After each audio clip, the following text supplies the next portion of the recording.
This is Culture Crime Fighters. We are a Culture Crimes Task Force so powerful, so far-reaching, not even the most dastardly of villains can escape. Our goal is to identify and defeat all culture criminals wherever they lurk and destroy them. For too long have these cretins carried out their nefarious deeds, and we will sit for it no longer. Beware. You may commit your culture crimes, but if you do, justice will be served at the hands of the Culture Crime Fighters. What are you? I'm Vigilante Williamson.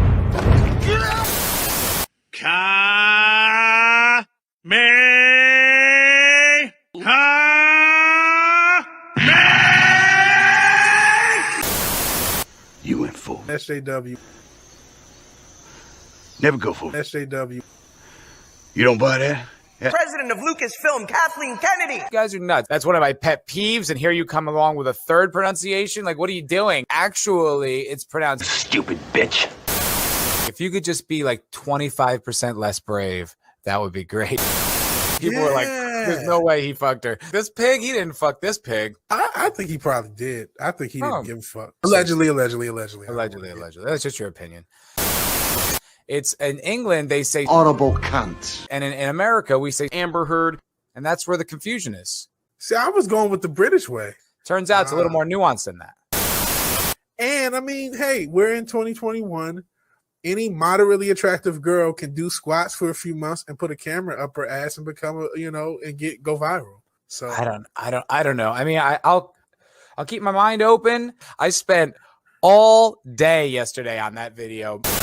I edited, I cut, I put sound effects and visuals. And I'm tap dancing, I'm spinning plates. Although for the life of me, I can't grow it. It's got like 45 fucking views. You know what I think it is now? Tease the algorithmic guys. Brightest Day is in the chat. His channel is growing because of those shorts. Yeah, that's how it goes. That's how it is. Man, this has been a fun ride. I thank everybody for being here the whole time. I mean, there's regulars, obviously. Snow the Poopist, the Islington Girl, Man of War 665, Neighbor of the Beast, Just Another Red Shirt. Not just another red shirt. He's the red shirt. The crew. I love you all, man. You guys are the shit. Love you all. Man of War 665, Lord Thoth, Just Another Red Shirt, Darius Munchausen, 24/7 Fusion Media, Ascension Dude. You guys are great. We'll see you all next time. Have a great night. Peace. Yeah, peace. I love peace. Hey guys, how's it going? Matt from Foulball Productions here. Thank you so much for joining me today. Hope that you're doing great. I'm doing wonderfully. I got a computer now. Yes. We are in the functioning. The crime lab has been replenished. Mm-hmm. We have more arms. Vigilante Wednesday here on the 17th episode of the Culture Crime Fighters. I'm doing all right. Happy to be here. Happy to be back. Fucking thrilled. I'm hardwired into the internet, and I have a new computer that works. I can go back to streaming. No more roboting. Sorry, Sentient Dildo. I'm no longer one of your people. Yeah, an Android scanner may be upset as well. But I'm happy. I'm happy we missed the MF and just feels like I'm all thrown off. I'm like, wow. Me too. Yeah. I feel like I haven't done this in months. It's only been a week. Yeah, it's only like a week. Like so long. I know. I'm just like, so thrown off. Ascension Dildo says, dang it. Yeah. Yeah, buddy, you can't get rid of me. Can't get rid of me. Happen. No. Well, hello, everybody. It's Culture Crime Fighters. Thank you for joining us today. Nice to see a lot of the regulars here. Ascension Dildo, the Islington Girl, Man of War 665, the Beast. My first super chatter ever. Thank you. Our own Perry Chan, the Wake Down, is here. What's up, my dude? Yeah, the Wake Down, who was showing me some tips and tricks of the trade, even though one of those songs got copywritten, one of those little beats. But whatever, I'm just trimming it out and I'm going to upload it. There's a little tutorial that basically the Wake Down shows his secrets on how to edit. You too can edit just like the Wake Down. Just like the Wake Down. That's a pretty high bar, but yeah, you still need a lot of work at it and skill, which I don't know. And sense of humor and timing. Yes, that as well. Funny fellow. Robert. Hail, Robert. Code Holo. Holy she, we live. Hail to you. Our live Code Holo. Lord Thoth is in the chat. Hello, Lord Thoth. I need to do. Good to see you. Snortapoopus. Hello. Hello, Snortapoopus. I think I caught everybody. Everybody who's chatting, anyway. Yeah. Yeah. Shout out to anyone lurking too or watching the playback because we know we get both of those. Yes. Speaking of playback. which, I think from last week someone must have been watching the playback because on Thursday I got a tip for $3.33 from it says the tipper is what 2 and then in parentheses John 6:16. Okay. I don't recognize this person, but thank you, John 6:16. I appreciate again you contributing to the crime lab, the cultural crime lab. Yeah, it just says righteous. That's just all he said. So thank you, much appreciated. Much appreciated. Ascension Dildo. Now you be nice. Says Canadian Candy. What do you mean, the Islington girl? Oh wow, that's funny. Well, she's from being Islington. Istaphobe, Ascension Dildo. Yeah, be polite. You show respect. I'm sure she's sweet, but that's show respect to the women in this chat. Yeah. Yes. I'm on cloud 9. I just can't be happier with my computer situation. I'm just so excited. Dope. Yeah, I'm gonna do some more of those Fallout New Vegas streams. That was fun last night. Ooh, I'm glad. Hey, I'm glad you're doing the gaming, man. It's pretty cool. Yeah. Well, I was watching Wes and I was getting jealous. I was like, I want to play. Yeah, he is streaming New Vegas right now. Shout out to Wes Moody. Wait. Oh no. Ascension Dildo says, I'm gonna die on Friday. Everyone who received that message died, bro. Oh no. Oh, don't say that, man. It's like The Ring or It Follows or something. Yeah. Yeah, I'm not trying to get into some horror movie, man. Don't put that evil on me. Don't put that evil on me, Ricky Bobby. Yeah. Robert says Cloud 9 alt-right confirmed. Robert. That's funny. That's hilarious. Sounds like this. I know. I know, right? You're writing it because they'll just take it. Oh yeah, this is all right. They don't know. Oh, we don't matter. We also have no value to culture yet. Like we don't have any impact. We don't move the needle. Not yet. Not yet. Hey, right. Robert Meyer Burnett will be on tomorrow. He true. Confirmed, and we have doing a special episode for you guys to accommodate Robert Meyer Burnett's schedule. So we're moving up in the world. I think this will be our third guest. Yeah. I already had Chrissy Mayer, Tom from Midnight Sedge, and now Robert Meyer Burnett. I think we'll be moving the needle soon enough. Enough. What time is that again tomorrow? 2 p.m. Eastern, if I remember correctly. Let me actually check now to make sure I don't. What did he confirm? 2 to 4 Eastern. 2 to 4 Eastern. Bonus Culture Crime Fighters tomorrow, guys, with none other than Robert Meyer Burnett. We'll do that on your channel, I think, right? All right, if you want to. I feel bad because all the guests on yours are on mine. But you booked him. I mean, it wouldn't be. We wouldn't have this guest without you. So, no, it's cool. It's all good. Mm-hmm. Yeah. Bonus Culture Crime Fighters. You're welcome. You're welcome. Look at this code Holo. Give me a $9.99 super sticker. Thank you very much, my friend. And it says wrecked. And it looks like I wish we could show the stickers. You can only see them in the chat, but just says wrecked. Get ripped, guy. Yeah, falling in his chair. It's like my avatar basically. Yeah, falling down. I also noticed, my friend, you're approaching 500 subs. Yeah. Yeah, I'm 7 away. If you haven't subbed, which I know all of you are, at least all that I can see in my view are. But yeah, please and share. Sharing is caring because check out the Twitter or whatever anti-social media you guys are on. Please share the stream and share the love of the Culture Crime Fire. Share Foulball's channel. Share my channel. We're both starting to do the gaming thing. He's doing New Vegas. I'm doing retro gaming. Yeah. We're doing more than complain about the crazy blue hairs, even though we will complain about them. Well, actually, today we're complaining about the manginas, it looks like. Manginas, yes. Manginas. Yeah. Do you want to start with Mangold? Mangold, yeah. This one is actually more disappointing because James Mangold has some good movies under his belt. Do we have Is there an article? Did Bounding do anything on it? I know Bounding did one because I saw it in passing, so I can bring it up. But it's disappointing because it's a guy that does make stuff or has made things that I like or interesting. He's one of the few directors even trying, and he's cracking under the pressure like immediately. It's just like immediately. Do not pass go. Do not collect $200. It's like, dude, it's literally the first week of you filming what is more than likely a disaster. Disaster. I mean, come on. How could it be good?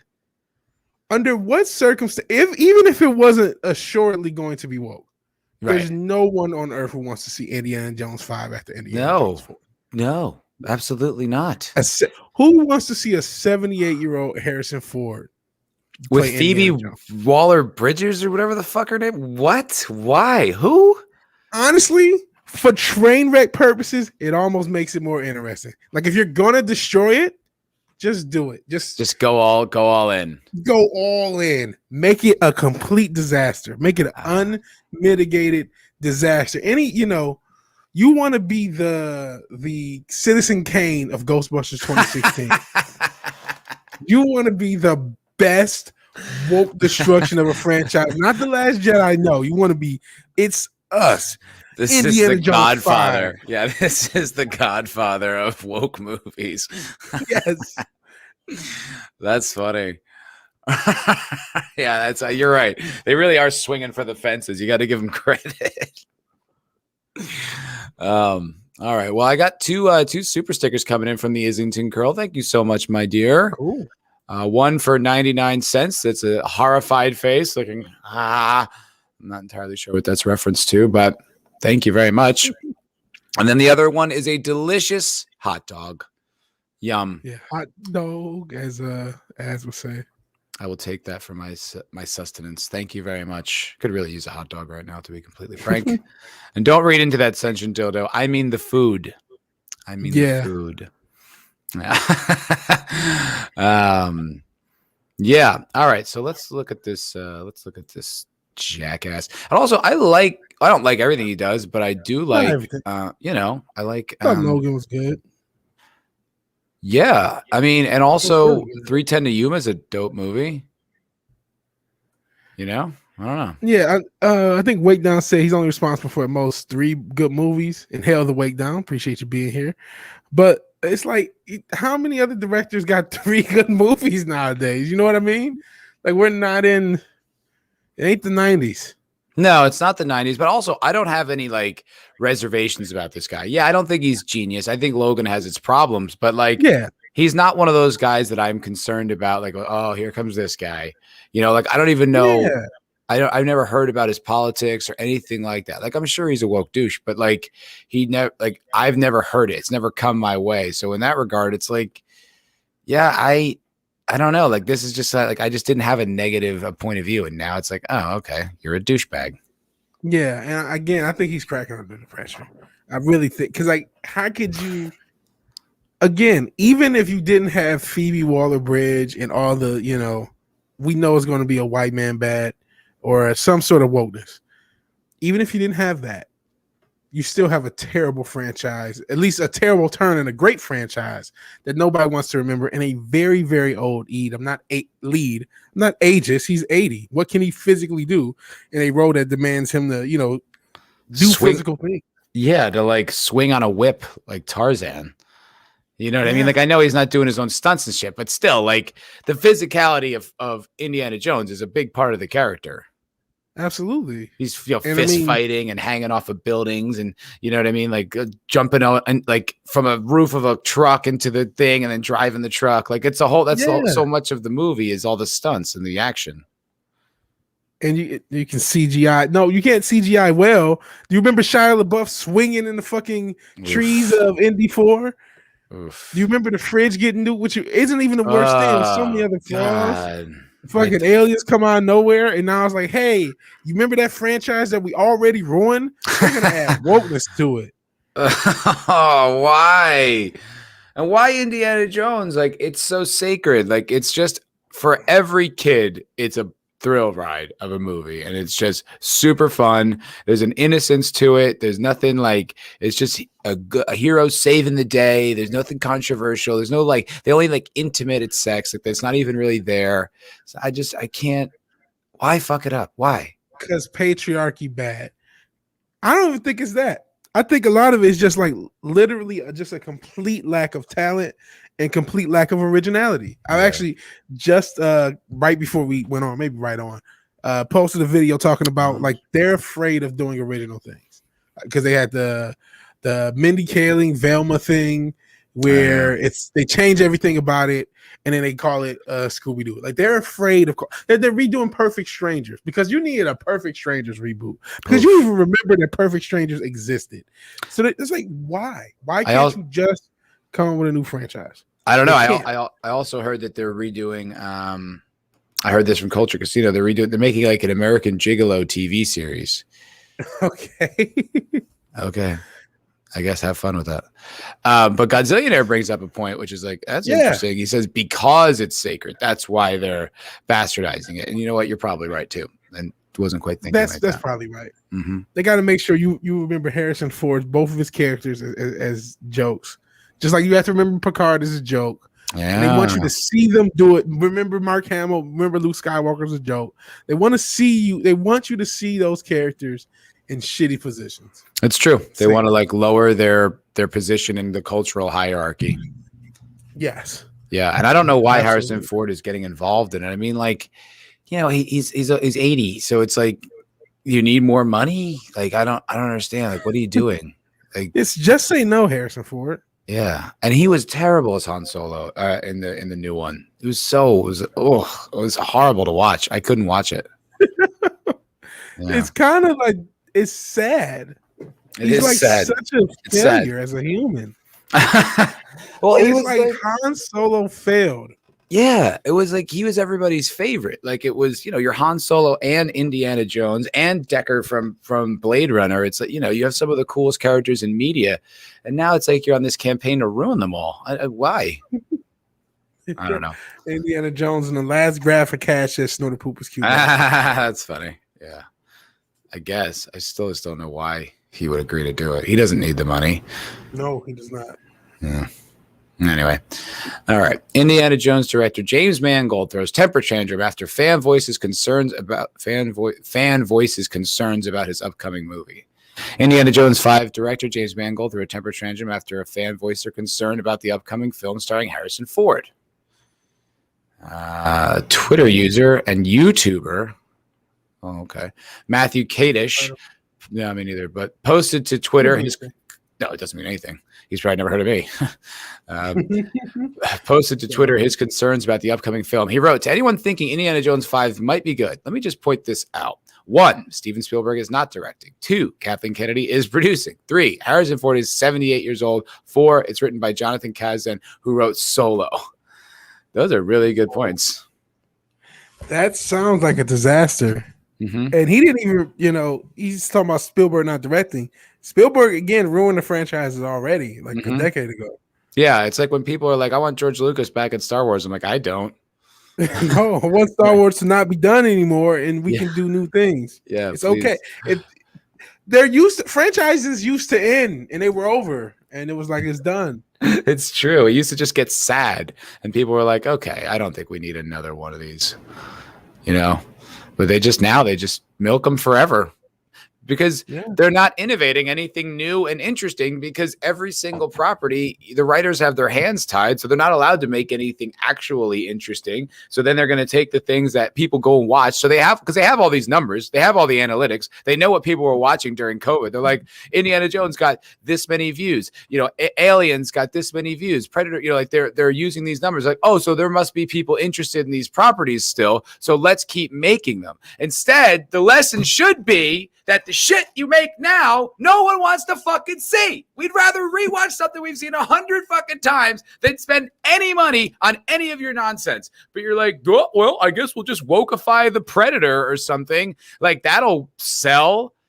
The people who make these decisions, the people who have like the access to control like movies and the entertainment industry, it's mind-blowing how bad they are at what they do. Yeah. And again, like I always think of wokeness as a symptom. It is a symptom of incompetence and laziness. It is like, well, I don't know what to do. I have the ability to, put money towards something else. I'm the actual check signing or I'm the actual head, but it's a lot easier to just use this franchise and just let these writers and their politics that align with my politics push everything and ruin everything. And even again, outside the political thing, they're not making good stuff. The stuff that's even not that political or where politics kind of fit, it isn't good. No. They don't have another Wire or Game of Thrones before that fell off or another Breaking Bad or Mad Men. There's none of these things that were just around a decade ago. All these franchises are just a decade old. Yeah, where'd all those writers and producers go who made that shit? Would they all move on, get into construction? Yeah. They're still in Hollywood making movies. Just, let them do their thing. Stop looking over their shoulder and stop trying to form everything through this one single lens that you're just married to, like it's your religion. Yeah. Some greatness in the chat. We have Symptom spelled SIMP. You're not wrong, Robert. Yeah. And Solo is a work of art, says Sentient Dildo. Oh, he said that twice. He really wanted us to see that. Thanks, Sentient Dildo. I cringed the first time. But it says I'm having a hissy fit. Go fuck yourself. You love it. Latino Slant is here. Hello, Paulie. Over at Latino Slant. Hey, brother. $4.99 super chat. Thank you very much. Say que paso, Matt. Good to see you back on, V-Dub. Yeah. Right on, my friend. Good to see you, Paulie. Good to see you in the chat. And glad Matt has his PC issues hammered out for now. I'm back. I'm back, baby. Yeah. It's great. It's good to see you, man. Still want to do that Desperado stream. Still want to do some of those movies we were talking about. I would love to do it. I want in on Desperado. I love that movie. So good. So good. My God. Like, it aged incredibly well. And that movie is what, like 70 minutes? Yeah. They get in and out. Maybe 75. They get in and out, and it's just great. It's great. Like, honestly, because I had this kind of like tainted memory of it, like, oh, it's not one of the best ones, And then I went back and rewatched it. I was like, no, it's genius. It's tremendous. I love it. Yeah, so we got to check that one out. We all want a rocket guitar case, says Robert. Yes. Hell yeah. Yes, absolutely. I thought that was the only part where they did it a little cartoony was when they just like, and he's rocketing cool. And I mean, it was cool, but it was tonally, it got a little silly. It was like, kind of lowered the bar a little bit. But I was cool with him. He did little Shawn Michaels pose and just shot off a rocket. It was just 90s. It was just like, this is kick ass. It was just kick ass 90s-ness. I don't know if the rocket guitar happens in any other decade. I don't think the 80s could have done that. I think you really got to be in the 90s. That's true. It's like you needed, in order for grunge to happen, you needed hair metal. Yes. And so we needed all the Schwarzenegger rocket movies to come up to like put a new spin on rocket launchers in action movies. Yeah. All right. Let's read more of this article. All right. I could go. I see. No, go ahead. Well, it's like back in grammar school where I read a passage, you read a passage. Yeah, that works. Well, usually the person who shares reads, and then you just start reading. So, I can read. Oh, no, it's good because I stumble over words, so it doesn't matter either way. All right, Mangold would directly respond by insulting Kaddish. He wrote, "Thanks, Matt." Not this Matt, obviously. No. Keep making the world a better place for crapping on things in the first week of production from your basement. Wow, shots fired.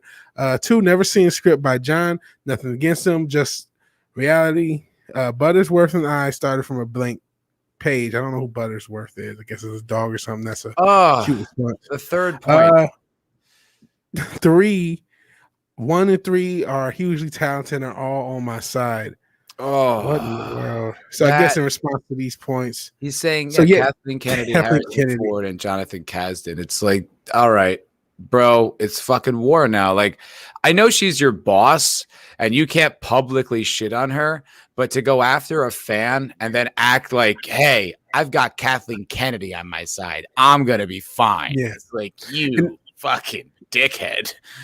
Yeah, just to clarify, he said he didn't see a script by John, and he was referring to Spielberg being on the side. Which that cool, but Okay. even still, using your dog in a tweet, that nothing says soy. Man, you're the director. You don't even have to acknowledge this. You can just literally 100%. What are you doing? You're the director. You're the one who said it's the first week of production. Why are you spending time on this? Like, one of the things I always admired about like a guy like Derek Jeter, right? Like, is like he would take haters. Brady does it too. And it would fuel him to be more successful, fuel him to get better and work harder. You know what I mean? Like, and this guy, this elite director in Hollywood, you know what I mean? Like top of the pile. He probably is repped by CAA or WME. I mean, he's up there. We all know him, so that means he's very famous as far as directors go. Because there's 10,000 you've never heard of, and he's at this level. And instead of like just like brushing that off and going to work and working harder and doubling down, he goes after this guy. He goes after this dude. First of all, probably made him famous. Let's see. I don't know. I don't know this guy, but. I've never heard of him. Can't recognize him, so I mean, I'm not sure. He probably has a trip. He got 5. YouTube is such a big place. He got 5 million subs, and I still wouldn't know. You know what I mean? No, he's got less than me. He's got 683. Really? I mean, good for him. I'm not shitting on the guy. I'm subscribing right now, but it's just like, no. I mean, that's just so insignificant. Like, it's just no offense to the guy, but it's just like if you spent time going after me. It's like, you look so small now. Now you look like a tool. Yeah. And I wonder how many subs he had before this now. You know what I mean? Like this is insane. You know what? They go after the little guy. I've talked about AEW going after me and other channels that are smaller. A lot of these elites, these super rich, super powerful people cannot stand when they're criticized. They cannot stand it. They just cry. What the hell is this? This Pampers ass is killing me. But they just cannot stand it. And I don't get again why you even acknowledge this. And another thing, why you acknowledge it? It's so beneath you. It is beneath you. It's what's wrong with punching down. I love a good midget scraps and cinch a dildo. Screw the punching down.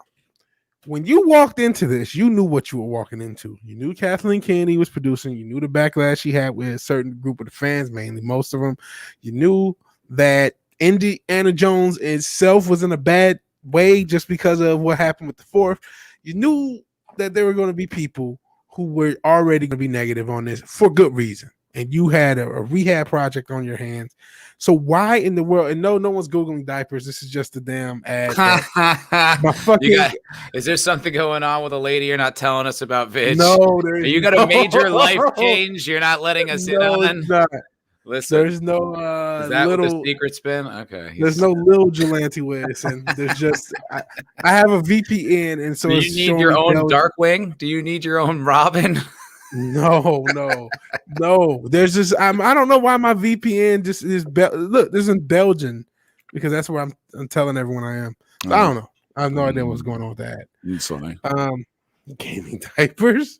Now they have apparently they've jumped up the podcast. God, will somebody start beef with us? We went after fucking Nina Sarkeesian and Brie Larson, and none of those bitches fucking had anything to say. The fuck, but because they jumped up. They jumped up in subs. Minnie Williamson. Yeah, don't put that evil on me. I'm not trying to go to family court. Zach says he got 1,000 subs from this. Matthew Kadish did. Good for you, buddy. Wow. Good for you, Chief. I don't see it, but because I'm on his channel, it still just says 6. It might be doing that thing though, where it when you get a huge bump, it waits. Oh, I hear a bit of an echo, my friend. You hear echo still? I just heard it when I was talking. Oh no. Yeah, it's still there, just a little bit in the back. I don't know if that's me. I don't think so. My headphone. Yeah, and I know I'm not in the Belgian chicks. I just picked that country for my VPN to say I'm from, and I don't know what the diaper thing is in Belgium because it says like Durham, Heath, Pampers, and all this other stuff. Something about taking. But real quick, back to this story. Honestly, this Mangold thing, he didn't even mention Mangold when he said that tweet. Oh, that makes it worse. Yeah. Let me go back to the tweet. I'm looking at it on Twitter. He's not at mentioned. Yeah, he just hashtag Indiana Jones 5. Mm-hmm. And so this guy went to he went to the hashtag Indiana Jones 5, looked for something negative to say, and looked for something negative to respond. Had like 1,000 retweets or whatever. Yeah. And he just was. That's fucking, dude, that's even worse. It's like, you little bitch.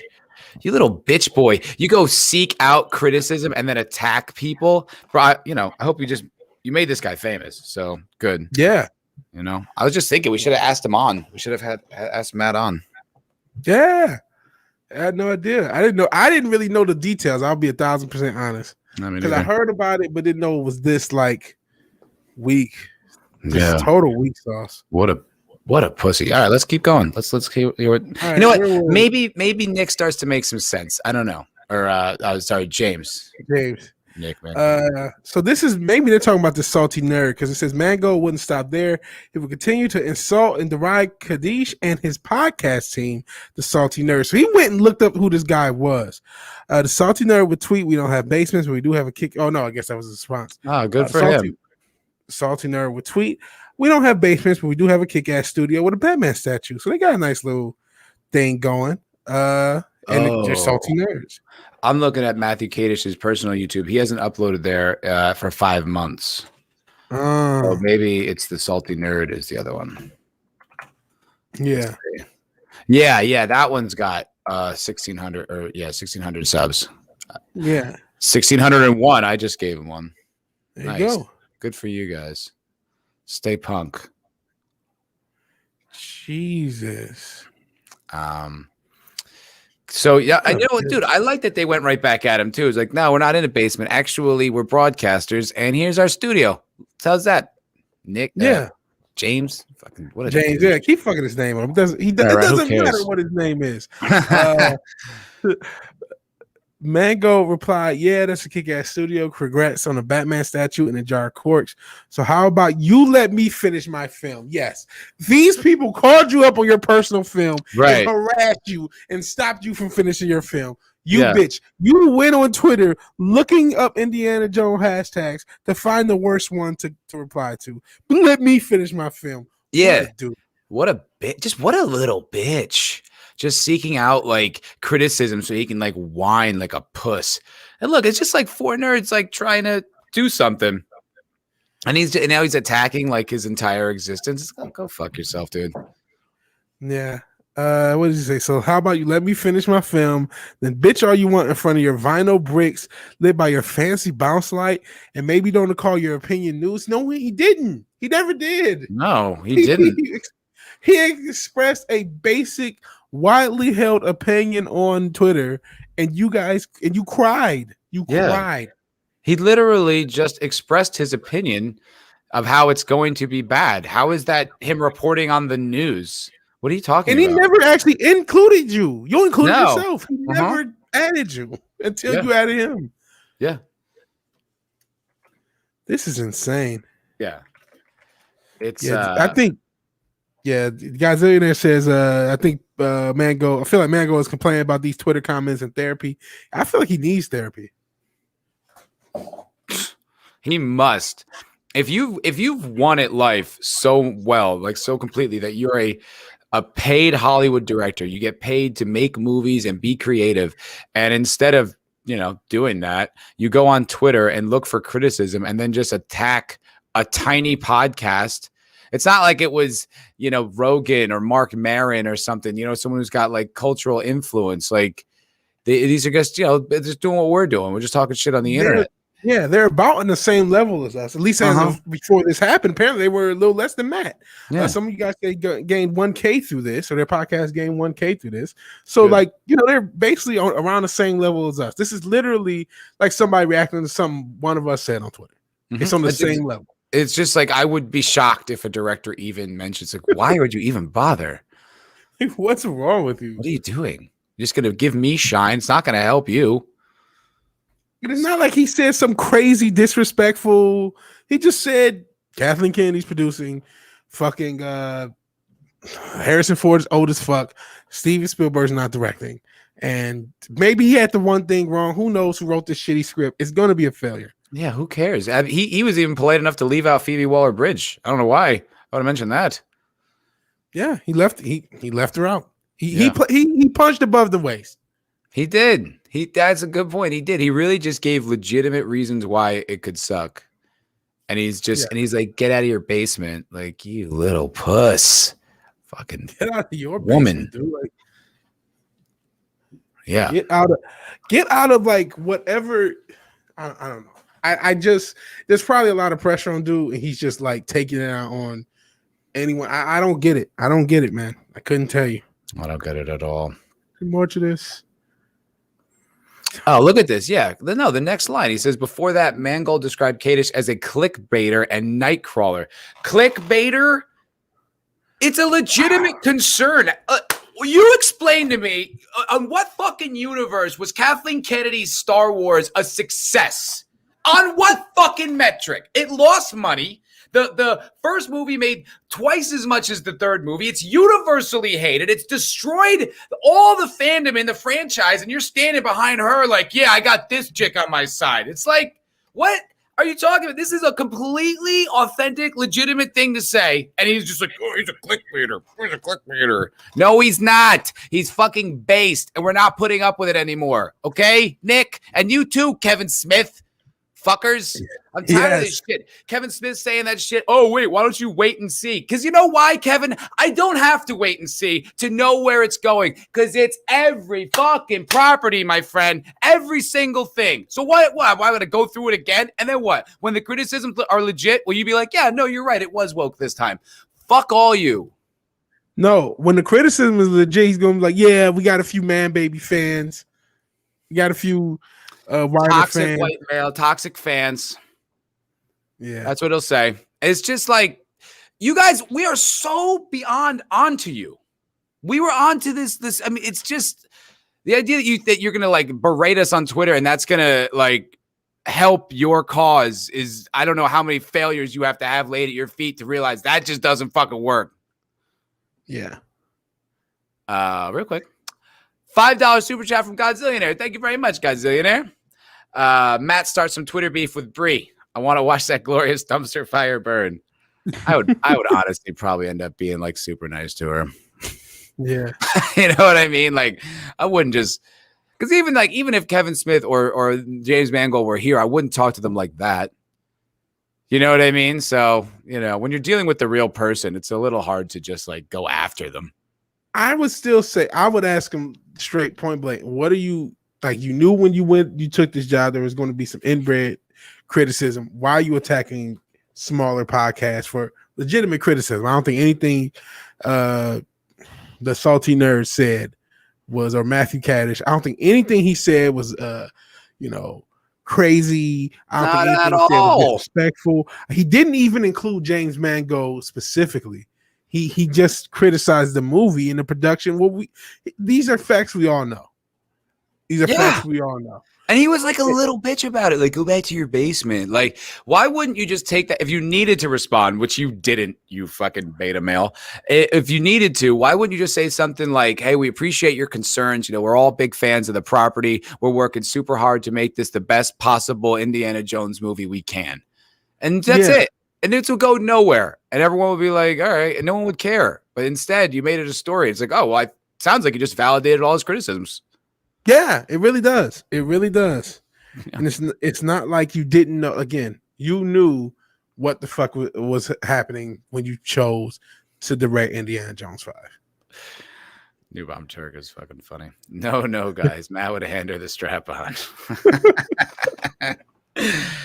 It would be tough kind of going after her. And the thing is, too, like, I don't know if you've ever actually argued with any woke people. I have. It's stupid. Mm-hmm. It's such a waste. Yeah, you can't win. They just move goalposts, and it's just they refuse. If you make a point, they don't blow right past it. Yeah, it's a mess. Yeah, it's awful. Hello, Noble Ario. Hell, Noble Ario or Iro. I always mess it up. But he's Noble. I appreciate that you've unsubbed to all the big guys, but you're still with us. Yeah. Thank you. Yeah. All right. So is there anything else here? Oh, okay. Yeah. It keeps going. This little fuck. Go back to work. If the movie's going to be so good, I don't know how if you're not working on it. Oh man. He says, this is that. I'm just gonna read from the tweet. Thanks, Axe. I don't mind people griping and prognosticating, but on my watch, false info, ageism, ageism. Dude, he can't. Like, it's not ageist. You serious? Like, really? Age? That's the card you're gonna play? Ageism. Really? You're the ageist for having this 80-year-old man still do this. That's disrespectful. Yeah, it's elder abuse. It's fucking elder abuse. I guess we do it with our presidents or whatever. But it was that. Thank X. Don't mind for people griping and prognosticating, but on my watch, false info, ageism is snark from so-called journalists is going to be confronted directly and forcefully. In my opinion, these clickbaiters like to dish it out, but like night crawlers can't stand the light. Oh my Lord. Wow, man. It's amazing the implosion of this entire industry.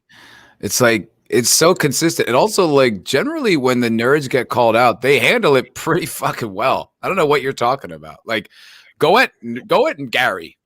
See what happens. Watch him back down. Yeah, right. I'd love to see that shit. Like, come on. The idea is like in that he's playing this kind of like old narrative, you know what I mean? That there's these like angry fans in their basement who don't really get it and just criticize everything. But the fan has become so center stage in media over the past 5 years because of how much they fucked everything up that he's still like thinking these shots are going to take him down. But all it does is make him look A, like a jerk, B, out of touch, and C, like a real pussy, like who just can't take any kind of criticism. And also he's lying. First of all, when did this guy refer to himself as a journalist? Where on earth does Matt do that? Yeah, he's just a guy. He's just a guy. It doesn't say Matt. Yeah, but even on his Twitter handle, it doesn't say, Matt Kadish journalism or Matt Kadish, whatever. It just says that's his name. So when does he call himself a journalist? What are you talking about? And it's like, what false info? What he got the script wrong? Okay, who cares? You think that he was intentionally deceptive? That's why he said that? Really? Yeah. And a lot of people have gotten that wrong because they thought that the guy from Soilo was writing it. And on top of this, you're so big and bad journalist. Go at the Hollywood Reporter about something. Go about because I'm sure they have similar concerns with this shit. Go at Deadline. Go at a big Hollywood mag or rag or whatever, and whatever they call them. The trades. Go at somebody in the trades instead. Go at the actual journalists because at least they're purporting to be journalists. Don't go at YouTubers on this fake basis. Oh, they claim to be journalists. This is false. It's not false information that Kathleen Kennedy is producing or that Harrison Ford is 78. This is not false. There's one thing that may be false. Maybe, who knows? Also, and even if it is, so what? Listen, this is still a disaster. Sorry, I don't mean to cut you off, but it's like it's not clickbait. Clickbait would be like the one thing the Indiana Jones movie overlooked, like something like that would make you click on a video. It's not clickbait. He just stated his opinion. How is that baiting anyone to anything? Yeah, and he never stated this as fact. There's no point of he just stated what most people think. Yeah, and the fucking irony of these things are not even debatable. No, of course they're not. They're hard and true facts. And the fucking irony that this jizz bucket is saying, like, I don't want anyone spreading misinformation when he's misrepresenting everything the guy said and did. Called him a journalist. He never called himself a journalist. Called him clickbaiter. He didn't clickbait. No false info. Like, what are you talking about? What, like, you're doing exactly what you're accusing him of doing in your defense of your own actions. You're a fucking bitch, dude. Fuck you. And he's the one who wants to dish it out and can't stand the light, so to speak. He can't stand when it's actually people are actually saying, "Hey, what the fuck are you doing?" I guess somebody said, was the Islington girl said he actually blocked Gary because Gary called him a pussy or told him to shut up. See? Yeah. Awesome. Stay punk, Gary. Awesome stuff. Let me see. Is there more? Robert says Matt wrote the article so he could do a stream about it. Wrote what article? Oh, did he write did he write an article about this? I don't know. I don't know.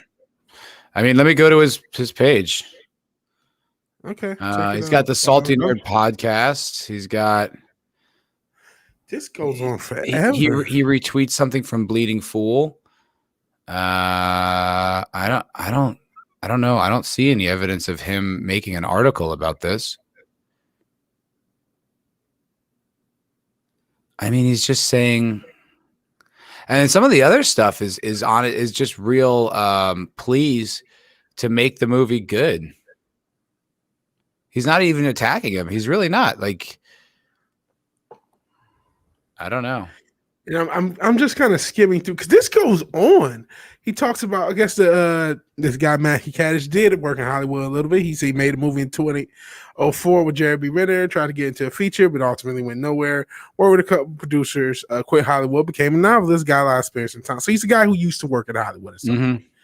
So that's what he's saying. Jesus. Yeah, good response on Dignity Dude there. I like that a lot. And apparently Twitter users are now required to submit movie opinion permit applications to Mangold in triplicate for his explicit approval. Yeah, he's appealing to authority. He's essentially saying, oh, I do this professionally. You don't, so I know better than you. That's what he's saying. Because he's a cunt. Because he's a little cunt. That's why. Ugh. Dude, even if you quote Bitch unquote know made. better than us, who's going to pay for this? Who are the people who is going to pay the money to see this shit show in order to keep you employed? It's us. It's the people you're arguing with on Twitter about nothing. You just went after a guy. You felt you could punch down. I guess you thought you were bullying him. I don't know. Robert says Foulball. I know. I saw Foulball wrote it. It's gay ops. And then Senchintilla says gay ops indeed. Senchintilla, I thought about you yesterday when I opened up my new PC. It has all the lights, you know, those RBG lights or whatever. And I was like, oh, my very gay lights. I get my gay PC lights. Yeah. Yeah. This goes on. He just keeps going back and forth. Oh, look, what Odin got involved. Yeah, OMB. LOL. He had no links or anything, just laying on stars. And he's going back to the fact that the initial link was not at Mangold. He's such a soft human. He had no links or anything, just laying on his thoughts. And then you so-called professionals decide to have a hissy fit, sound pathetic guy help you. Ooh, I like how tough his response is. I understand you think I should just let people like him spout shit. Most days I do, but not today. Bro, you are not a character in one of your fucking movies, okay? You're a fat little bitch director. You're not an action hero. You're a fucking you're just a guy. Cut the shit. This tough guy act, no one's buying it. No. Someone replied and included me, if you care to know. Well, no one included you on the original tweet. The original tweet did not come up. He replied to you, yes, because you were talking bullshit. You could still also ignore it. There's no obligation to respond. Yeah. You had two options, really. You chose the cliff. You could have ignored it, or you could have addressed it in the customer. I know you hate this word. I know everyone hates this word, but in the customer service, man, something like, you know what? Like you said it. We're going to make the best Indiana Jones. We know people are concerned about it, but this is going to be. We're putting a lot of work into it. We respect the franchise. We can't wait for you to see what Harrison can still do at 80, and you'll be surprised. Well, even though it's probably going to be a shit show, you don't say that. You just like, yeah, it's going to be good. You'll see. You know, we can't wait to prove you wrong. Something along those lines. Yeah, that would Something be terrific. positive. That would be so much fun. That's not what he did. No, and he goes on and on and on. Like, don't you have like shots to work out and like prop departments to talk to and like camera moves to make? Like, I don't. How do you have all this time? Are you directing this movie? Maybe that's the thing that's wrong. This is the first week of production. You're spending half the damn first day on fucking Twitter. Yeah, that would raise my level of concern about the quality. Real quick, hold on a second. Oh, you got to run out. Maybe. Okay. All right. I'll keep reading. All right, we lost Vig for a minute because he's got some personal shit going on. Alrighty. Where are we? Yeah, this is just what a tool. I just this false tough guy thing has got to be the most enraging part about this. And he's just, I'm not going to stand for it. Shut up. Shut up. It's completely fake. And no Minnie Williamson nor his mother called. It is not the reason. I'm my card. The Vigilante mobile is down. Apparently, he said he'll be here in 40 minutes. So I got a little bit of time to spend maybe get most of this episode done. So I just got to get the Vigilante mobile up and running.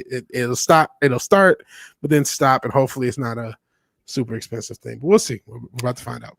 We're gonna find out. I was just going over it. I mean, it's just look, and if you also look at what Matt's saying, he's so reasonable. Ford will always be indie. This issue is whether he's still believable as a character if he's doing crazy action scenes and pushing 80. That's such a reasonable response. And kind of agree with that point of view. Yeah. Have you read the script, Matt? How could he possibly have read the script, Nick, James?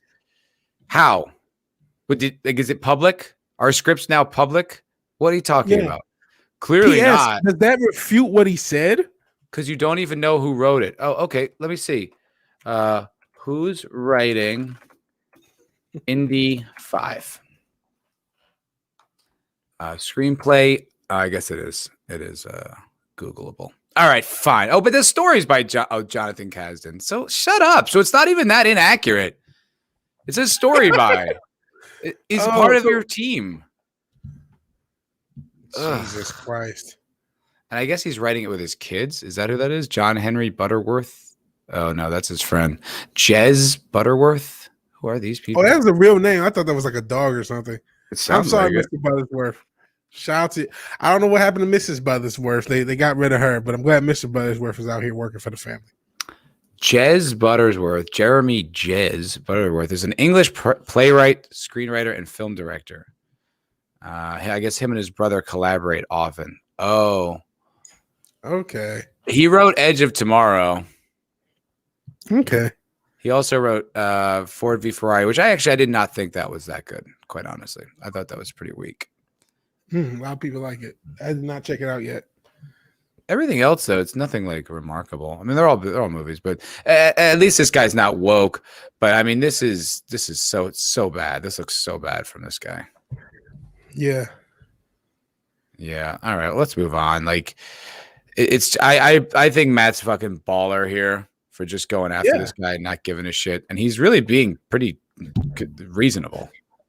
Completely. I can't even believe a Hollywood director would do this. I absolutely can. We saw Roundhead Johnson, but this is just so nothing for him to get this wound tight. Dude, and look how petty he comes off right here. I've argued with people in writers' rooms and on movie sets back when I worked in Hollywood, but even if it was just over the internet, I'm free to share my opinions, whatever the hell I want about whatever I want. Yeah. And then Mangold writes back, tell us about your Hollywood experiences, Matt. Give some titles of your work so we can be on equal footing. What an elitist cocksucker. Yeah. If you didn't make it in Hollywood, I don't even need to listen to you. Oof. Jesus Christ. Well, I will not be seeing this piece of shit movie. Yeah. I mean, I was never going to, there was no circumstances which I was going to see Indiana Jones 5. I mean, that's true. Just none. And this has just made it just even more of a 0% chance. Oof. What a bitch. I don't know. Yeah, see, I did not tag you in any post, FYI. That's what he said. And fucking A. Wow. He didn't. Mangold's a bitch. Let's see if we can get some attention from him. Let's see if we can get him attacking the culture crime fighters. Get us 1,000 new subs. Yeah, he'll probably just block us, unfortunately. We might even be blocked for following because, the blockchain. Because I think we both probably follow Gary. So if we are, we might already be blocked. I don't know. I kind of want to just tweet him and just say beta. Beta. No, I'm down with that. I'll tweet at this loser as well. What a soft guy. This is pretty remarkable, honestly, to be that soft. It's pretty bad. Hi, Keely Chow. Hell, Keely Chow. She's asking what's going on. We were just trashing James Mangold for being a triggered man baby going after fans who like offered very reasonable criticisms or potential criticisms for the new Indiana Jones movie, and then Mangold just like lit this guy up on Twitter and like tried to belittle him because he didn't make it in Hollywood, and like just like trying to say he doesn't have enough authority to have these criticisms. It's like, well, you didn't even know who the fucking screenwriter was. It's like, well, he is in the story department. He wasn't that far off. Jesus, act like it was like this wild inaccuracy, and he was trying to paint it like he was spreading like malicious misinformation. It's like that's not what he's doing. What a pussy! What a fucking bitch, dude. God damn! If like one of your friends was acting like this, you'd be like, bro, why are you acting like this? Calm down. Like you're just making things up and getting all like, are you okay? Is something wrong? Like, why are you behaving this way? You need a Snickers, dude? Like, what is going on? Yeah, exactly. Yeah. Oh, it's like I don't know. It's like some like influencer girl. Oof. Yeah. Yeah, like a TikToker. Mm-hmm. You have the mature, you're a grown ass like 50, 60-year-old man who's been a director in Hollywood, who has movies that have made millions of dollars. Yet you have the maturity of a like 15-year-old TikToker. Yeah. Yeah. Oh, well, you're exposed now, Jimmy. Yeah. We see you. James Mangold. James Mangina. James Mangina. I'll go with Mangina. Mangold. Yeah. James Woman Silver. Look at such a dildo. Didn't make it in Hollywood, and his name is Matt. Foulball is definitely on some gay ops here. Oh man, that's pretty such funny. A dildo. Yeah, that's true. That's true. Are you? Do you have another article to share there? Oh yeah, we could talk about the. You want to talk about She-Man or whatever the hell they're gonna do? I do want to talk about She-Man because I kind of said it in the rant, you know what I mean? Like I was kind of already expressed that point, but I really did want to just get into it because it's so condescending, like from someone like Kevin Smith just like got his hands in the air. Like why would they be upset about this? Like what could there possibly be to criticize and be concerned with? And it's like, you just said she's like the focus of the show. The girl is the focus of the show. He-Man. We might have an issue with that, dude. And it's like, what are you going to ignore that this is a trend in all media? Like, are you going to pretend that that's not the case? Or are you expecting me to believe that someone who has to be up on the pulse of the industry, of this trendy ass clicky industry, didn't notice that that's where things are going? Yeah. And on top of that, like he has a lot of just outright lies. That's why if I'm like looking through both of the articles, seeing which one would be the best. There's a few different articles on this whole thing. Because basically, and I actually covered it on Vigilante Williamson show, and I talk about stuff I should have clipped out. I should have clipped it out. So he, a decade ago, just on Twitter randomly said, I'm not a He-Man fan, which is okay. You don't have to be a He-Man fan to do it. And then when he got the job, he's like, yeah, I was a He-Man fan. It was after school ritual. He gave the wrong year. It's like, okay, dude, you're doing He gave the wrong year. What a puss. Fake fan thing. Of course, this article, there's no reason to do that. Like, because one of the ultimate fake nerd movies is Wrath of Khan, and the screenwriter or the director wasn't even a Star Trek fan, and went into it and like learned about it and respected it and came out with like what's considered the best Star Trek movie of all time. You don't have to have been a super fan your whole life. Just respect what came before. That's all anyone's going to ask of you. Yeah. On top of this, he attacked you're talking about attacking the YouTuber. He attacked Clownfish last year when they reported rumors that Tila would be the focus, and then of course Netflix's synopsis said Tila would be the focus. Yeah. And so now he's trying to backpedal. It's just a complete mess. It's like I saw Clownfish's video on that. They were pretty salty for good reason. Like I thought that they had a real good reason to be like, well, we said this, you attacked us, and it turns out it was fucking true. What's the issue? Man of War 665 Neighbor the Beast gave me a $6.65 super chat. Thank you very much, sir. My first super chatter ever. You never forget your first. Speaking of She-Man, when can we expect your ear licking streams? I assume you're referring to the game streams, Fallout New Vegas. I'm probably just going to do those like impromptu because now I have I redid my setup. Like I used to have the put these big box lights up. It was a whole pain in the ass. Now I essentially flip one switch and I can just start streaming. So I'm probably I'll probably just do them whenever I'm just like, I don't know. I feel like I'm playing Fallout for a few hours and hanging out with you guys. So whenever they happen is when they happen. I don't have any kind of plan for a schedule there. Yeah. You know. In New Bomb Turk, I was not high in the evidence. There was this weird body positive model ad that showed. I just got rid of it because it was distracting me. Then when New Bomb Turk noticed, I'm like, all right, I'm getting rid of it. I have no idea what's going on. I don't understand this Belgium madness, man. That's what happens when you use a VPN. You get weird ads. It is weird. Yeah. So I guess let's go through this article, or do as much of it because it'll probably as much as we find interesting. Well, we can always move on with it. Kevin Smith, the creator of upcoming Masters of the Universe Revelation animated series on Netflix, recently attempted to assuage fans' fears about the show. Fans' fears about the show revolve around Netflix's official description of the series, as well as a rumor claiming the show would sideline He-Man for Tila. Back in 2019 at PowerCon, the show was announced by Kevin Smith.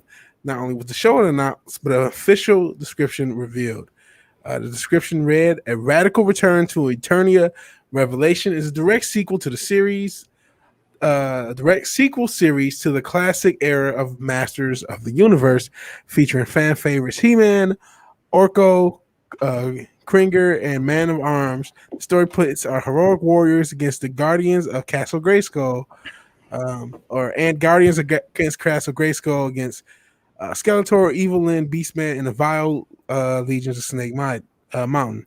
It added, "After a ferocious final battle forever fractures Eternia, it's up to Tila to solve the mystery of the Sword of Power and a race against time to prevent the end of the universe. Her journey will uncover the secrets of Grayskull at last. This is the epic He-Man in Masters of the Universe saga. Fans have waited 35 years to see." Yeah, no, they didn't. No, they have Tila not been waiting for this. He-Man. No, they haven't. This is the epic He-Man. No, it is not. It's the epic Tila show that no one wanted. Yeah. And Godzilla is correct. It's not called He-Man. It's called Masters of the Universe. So that it wasn't a He-Man show, guys. Oh, really? It wasn't for He-Man. So when you leaned into the marketing and used He-Man's image and using the sword and his famous, I have the power, all that shit, like that, you weren't banking on people's fandom or nostalgia for that. That was what, a coincidence? You fucking fakes. It's so disgusting to me that they do this every single time. They take something that's marketable, that people like, they lean into those imageries, and then the thing that they produce is not anything the fans wanted. It doesn't resemble what we asked for. And it's like, I can't understand why they keep doing this. It's like, if you know that there's marketed power in this image, then just make the thing that we want. Why do you keep doing this? Or don't do it. What is the point of putting money towards making a He-Man reboot just to make it about Tila? To show the toxic patriarchy again, and normies are gonna even understand it. They're just gonna say, "Why is this bad?" That's all normies know. They say, "I used to like He-Man. Right. Why is this not good?" Yep. And again, why do you have to? This is the most obvious bait and switch. That's the sad thing. They're trying to sell people a dream intentionally. Mm-hmm. Why? That's what I don't understand. Why? Like, enough to use these images to sell the show, but then you won't actually make the thing that will sell. Like, I don't get it. Whoa, Islington Girl says, "I have a weird thing for Skeletor, and that's the only reason I will watch it, and he's not in it enough." What do you mean a weird thing? Sorry to, no kink shaming, but what? What? What? To quote Skeletor. And speaking of something else in the chat, Cincha Ditto says, "Can't have a blonde man." This is the finest arrogant stock. Jesus.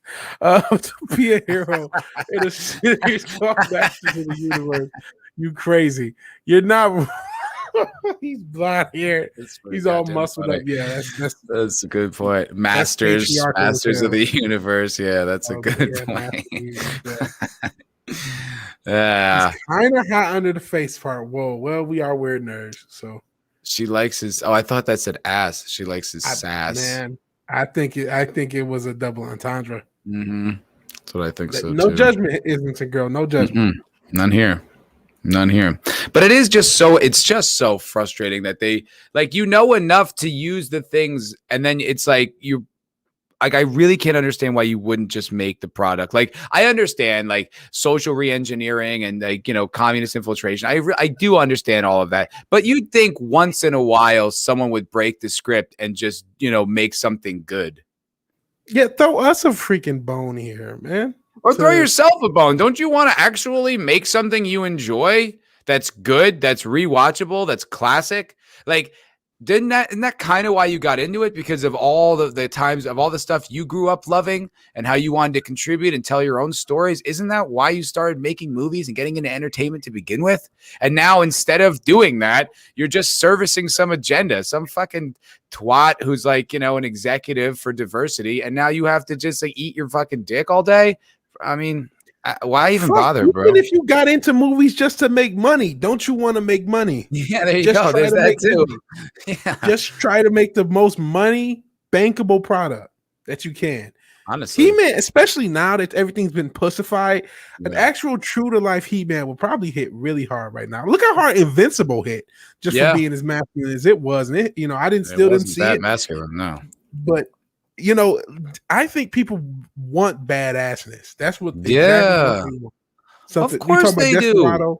Why do women fuck professional athletes? Like, because they have the right politics? No, because they're alpha men. Because they're powerful and they win and they can. They're like they're the badass. They're like the alphas of the country. It's like so.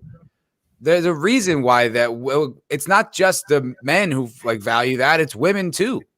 Yeah, especially it's women. I mean, generally, most of the stuff we do is to get women. So if it works, we get. Fucking isn't the girl sipping for Skeletor? Meaning, if Skeletor was a real thing, a lot of girls would sip for him because he's powerful. That's how it goes. That's reality. People want winners. They want whether you're the away or the home team. They want winners. They want people who are powerful. They want badass things. They don't want to see Tila looking like Abby Smash from fucking Last of Us 2. Yep. Because you can't draw women like women anymore. Every fucking girl has to be super mega jacked. Yep. They don't want that. They just want the fucking He-Man from the 80s. I don't mind if she's jacked. Like this universe, everyone's super mega jacked, but make her sexual too. Like, yeah. You know what I mean? Don't make her. Listen, there are jacked women. Yeah. Draw her as a jacked woman. Do not draw her as a man. Right. Do like the Frank Frazetta thing. Like make everything exaggerated. Like that's what they're doing with He-Man. Like, you know what I mean? They're making him so gigantic. Like it's a cartoon. But it's just somehow this narrative, like the feminist narrative or whatever, like it's impenetrable. Like you can't go against it. It's like the only thing you'll really face is backlash on Twitter. You're not going to, nothing bad will happen. Like the show will make money. The fans will show up. And you're just going to have to listen to a bunch of bitches whine about it. But like that, you could either take that or you could take us like departing forever and, you know, destroying everything you do. And much more accurately, by the way, and with a lot more precise. And like, we're still talking about Star Wars. We're still talking about it. And like passionately, it's like, I don't know. If it were me, I would just take the woke Twitter mob for a few months and then just, count my money. Yes.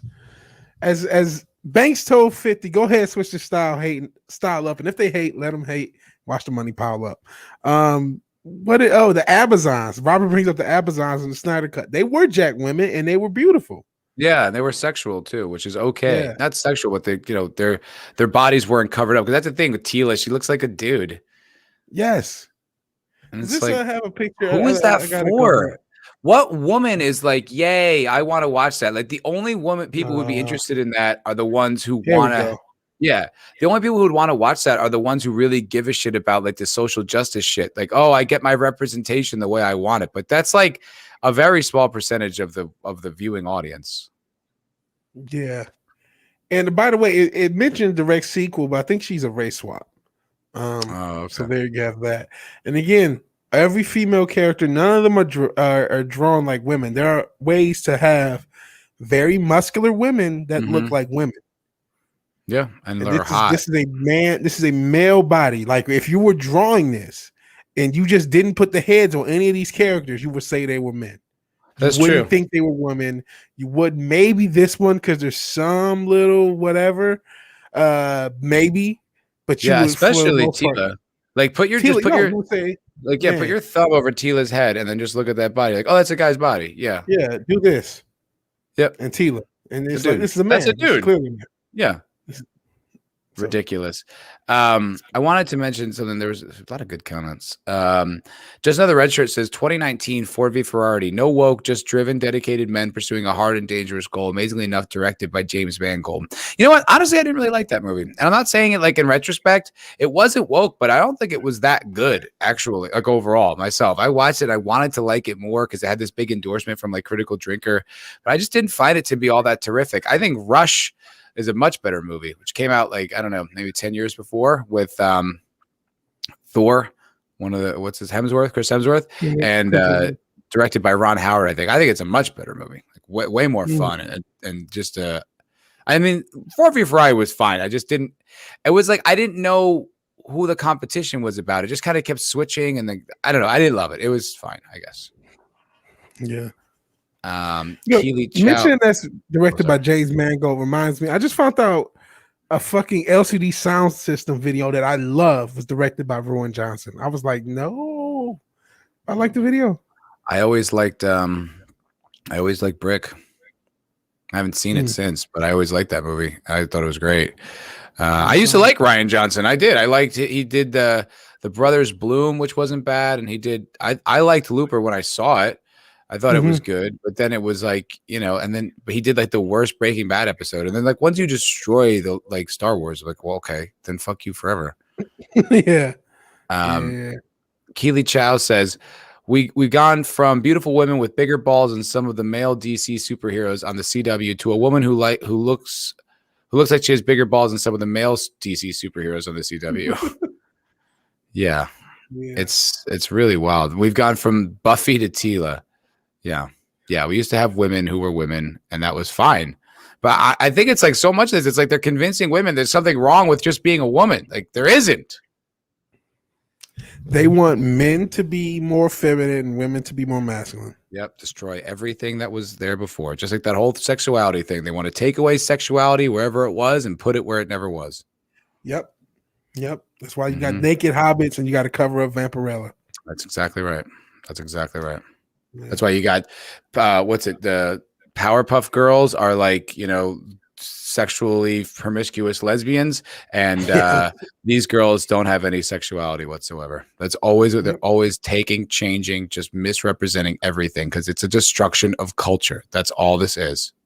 Yeah, it is. To kind of continue on, because this talks about what happened last year. Following the description, YouTubers Clownfish TV took to Twitter in March 2020 to share a scoop they received from an alleged insider. Scoop we pretty much can confirm now. They wrote, "My understanding is Kevin Smith's He-Man series from an alleged insider. Tila is better He-Man than Adam. He steps aside to let her and her girlfriend take over here." Oh my God. How much gay representation do we need? Like, it's the whole thing. It's like, I know gay people. I have no problem with gay people. I'm friends with gay people, but it's like they're 10% of the people that I know. And I live in fucking Austin, Texas. I've lived in Los Angeles. I live in New York. It's like I know plenty of gay people, but it's not the majority, even there. Why does it have to be in every single piece of media? That's because you're a bigoted breeder or seeder. So there's that. No, I don't get it. I've heard some, and I'm not sure if it's true. There's some estimate that like 40% of the people at Disney are in the LGBTQ community. I'm not sure how accurate that is. Wow. So I don't know if there's a little bit of like false representation within, like, oh man, most of these people are gay. What are we doing not having more gay representation? But it's gone well overboard. It's just representation isn't really important, man. People still found franchises from all backgrounds, all of these franchises without representation, even years after the fact. There are still new Star Wars fans of the original trilogy being made every day of all different groups, of all different backgrounds. People know who Luke Skywalker or Spider-Man is and anywhere else on Earth. So it's not like you need Just make good stuff. If you Just make good stuff. Like, Yeah. like we talk about Blade all the time, but like I was a huge fan of Blade when I was a kid. I thought it was really fun. You know what I mean? It was one of those movies I dug, and it was like it made sense that he was black in the story, but like it didn't have like it. You know what I mean? Like it wasn't about that. It was just he was black. Like it was like you just watched it and enjoyed it. It's just it doesn't. You don't need it. You don't need to see yourself in things to enjoy them. Like you just don't. Yeah. Like I don't see myself anywhere in hip hop. I don't, and I love it. Yeah. Why? I don't need to see myself in there to enjoy it. How fucking racist would that be? Well, I mean, there are a lot of white rappers, so it's not like there's none. Yeah, but I don't identify with where they came from. I come from the suburbs. They came from like the inner city. They have a completely different life than me. That's why I like it. Not all of them. Fucking not all of them. But you know what I mean? It's an urban culture, and I dig that. Like I think it's really interesting, and it's like, you know, it's just it's foreign to me. You know, that's why it's fascinating. So it's like, or at least it was, you know, when I was a kid. So it's like just the idea that you need to see yourself in things to enjoy them is just it's a fallacy. Yeah, it is a fallacy because a lot of times you enjoy things that you don't see yourself in. And honestly, I've never felt represented by any form of media at all. You know what I mean? It's not like I saw myself in anything. You know, I might have similar stories. One of the few movies I saw myself most with was 8 Mile because it was based in Detroit and based in Michigan. So I understood a lot of stuff Eminem was talking about just because of that, even though he was a white man, supposedly. And Isn't a Girl, I can't help but to notice that she's talking about how jacked Skeletor is. I guess he is pretty jacked. That's so funny. She's all in a Skeletor. That's funny. Yeah. I mean, yeah, that's the other thing too. I think it's like I also don't identify myself with my race. Yeah. I don't, you know what I mean? Like I don't see me and my race as a collective that I need to be concerned with at all. So it's like I can't identify with that worldview either. You know, and it's like you can say whatever you want, but I don't know. The people that are interesting to me are individuals, and I just think individuals don't really dwell on these kinds of things. They're just more interested in who they are.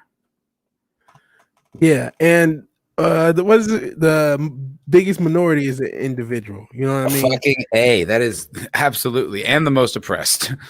Absolutely, and everything that they're doing nowadays is to destroy the individual. Everything. Sentient dildo. Sorry, it's true. No, it's a really good point. Just Sentient dildo says Matt felt represented by Pitbull. It's weird, but who am I to question it? And there's some decent white rapper. Harry Mack is a guy I just found out of his existence. I think it's cool because he can freestyle. I need to freestyle better. Yeah, no, there's some good white rappers. I don't know, whatever. I don't even care. Whatever.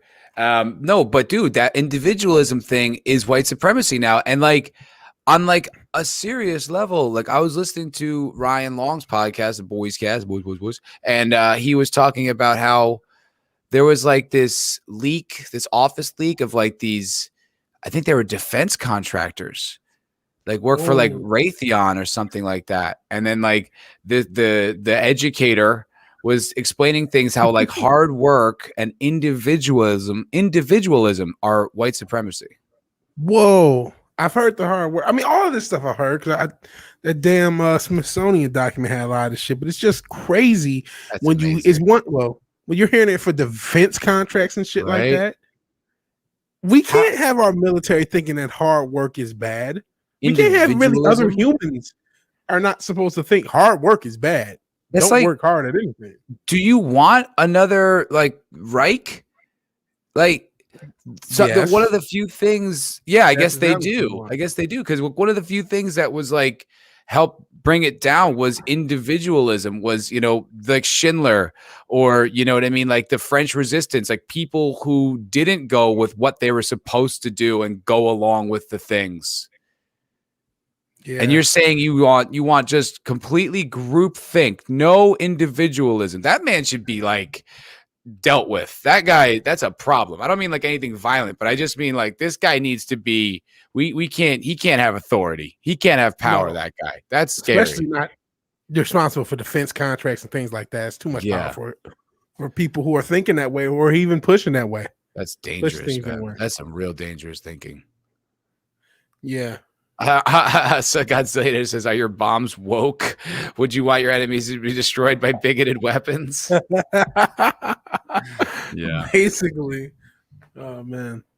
Oh, Man of War with a good point. Modern corporate style HR is a poison. It is a poison on many levels. It's become a nightmare. Oh. The modern style HR. I think a lot of the jobless issues are going to get exacerbated by these idiot HR positions and these the class of people that help people get jobs is going to fuck everything up if they haven't already. What's it? New Bomb Turk here says we have Raytheon here in Tucson, and I know a few people that work there. I'm not betting on that being accurate. Apparently, what I heard, this is just from Ryan Long, but I mean, he's a pretty well-researched guy. He doesn't just make up bullshit or spread misinformation. And if he did, I feel like he would, put out a tweet or something correcting it.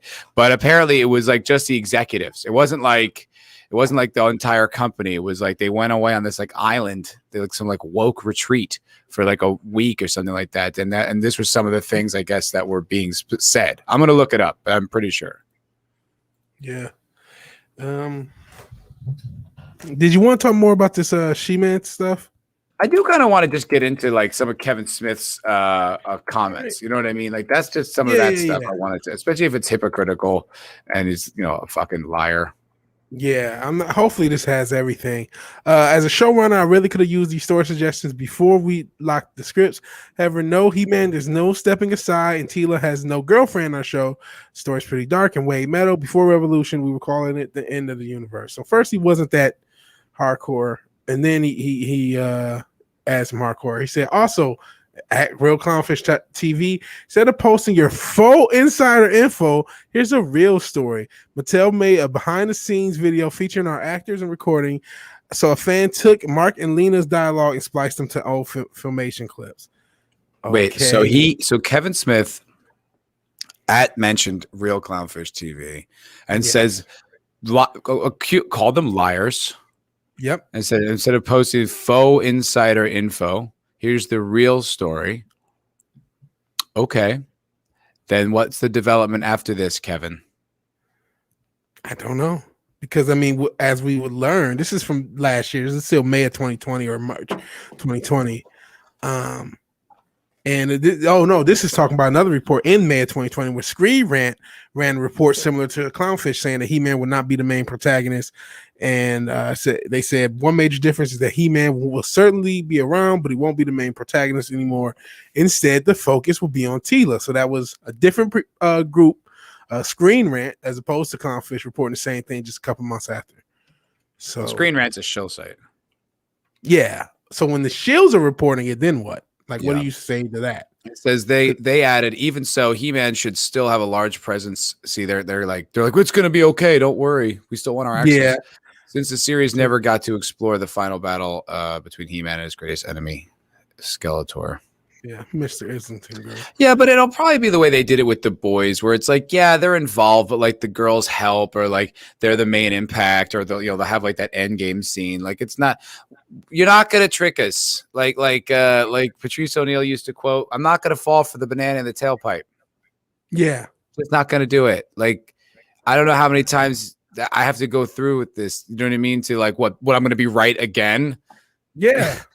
Like I don't need the experience. Like the real pain of it is having your hopes up. That's the pain, and that's what they're trying to push here, is to get you excited for the thing, and then you do, and then when it doesn't reflect what they got you excited about. It's like it's painful. It's like you go through this, like it's a bummer, man. It's like Cyberpunk. It's like, oh god, couldn't have been more jacked about any game. I'm probably the most excited I've ever been about a game. Maybe since the Fallout reboot. And it was the worst thing. And it's like I'm still like affected. What's that? Yeah. It's a complete disaster in every way. I heard a rumor they're going to stop supporting it already. That can't be true. I hope that's not true. What? I just heard it. Cyberpunk, like that's not going to offer it anymore. 6 or 7 months. Yeah, like they're already planning to wind down support after 6 months. Yeah, I feel like they stopped even like patching it. Like it's just, it's just such a disaster and such a disservice and an insult and a lie. And it's like, guys, we don't forget when we go through this stuff. Yeah. Like normies hate what happened to Game of Thrones. Yes.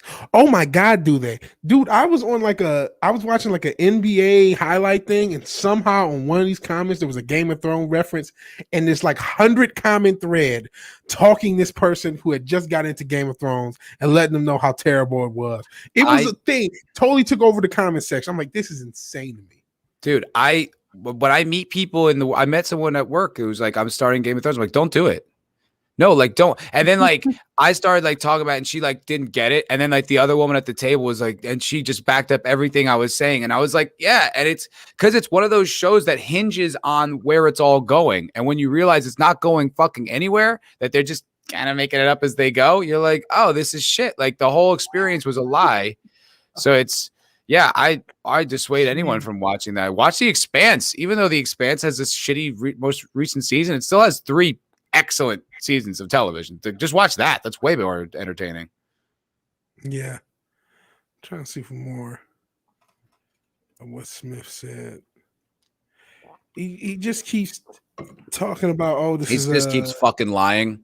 Just lying. But this is one of the synopsis? Yeah, this is the May 2021 synopsis. It says after a cataclysmic battle between He-Man, remember Netflix's official synopsis. After a cataclysmic battle between He-Man and Skeletor, Eternia is fractured and the Guardians of Grayskull are scattered. And after decades of secrets tore them apart, it's up to Teela to reunite the broken band of heroes and solve the mystery of the missing sword of power and a race against time to restore Eternia and prevent the end of the universe. Again, this is the official Netflix thing. This is no longer reporting. This is no longer a thing. So after all this, Netflix's official synopsis still puts up that Teela is going to be, it's up to Teela. Those are the exact words they use. How can you theorize anything other than this entire industry is up to no good? You can't. I cannot. They intentionally mislead you. They lie. They shoot down stories. They attack people who report shit that they don't want out there. They destroy the IPs. They bastardize them. They gender swap, race swap. They massacre them. And then they do it over and over, and they lie and they hide and they do all these nefarious things to do it. And it's just like, what other conclusion could I possibly draw?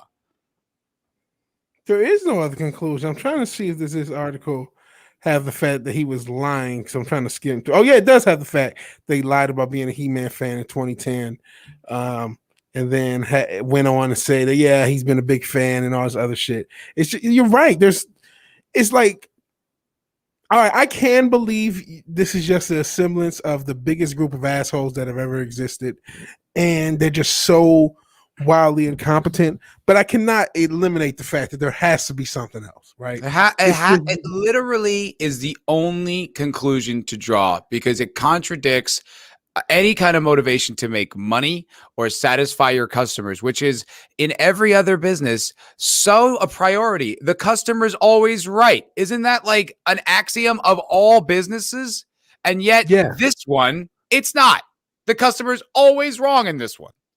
After dozens and not that they got everything right in Hollywood, they surely didn't, but after like decades and decades and decades of making things that people wanted to see, and after getting clear feedback, they have clear feedback from thousands upon thousands of critics and channels and people on Instagram and all sorts of platforms who comment and talk about stuff. Not everyone agrees with us, someone does, but they know what not to do and what they can do, yet they continue to run the same mistakes, make the same mistakes, run the same playbook from The Last Jedi, attack the fans, attack everything's real. It doesn't even make sense. I mean, we look at both of the articles, it's like, who are you lying to? I don't understand it. Like, I just don't understand who this benefits. Like, it just weakens fan enthusiasm with Netflix, with the studios. Like, it's like people will understand. Like we're out ahead of it, right? This is what we do. We talk about this stuff. We stay up on these stories. Like that's like our thing. So we're up. But like I see on like 9gag, like a meme site, it's a pretty good temperature gauge for like what like the nerd crowds are feeling, and like people are pumped because that was a great trailer. It really was.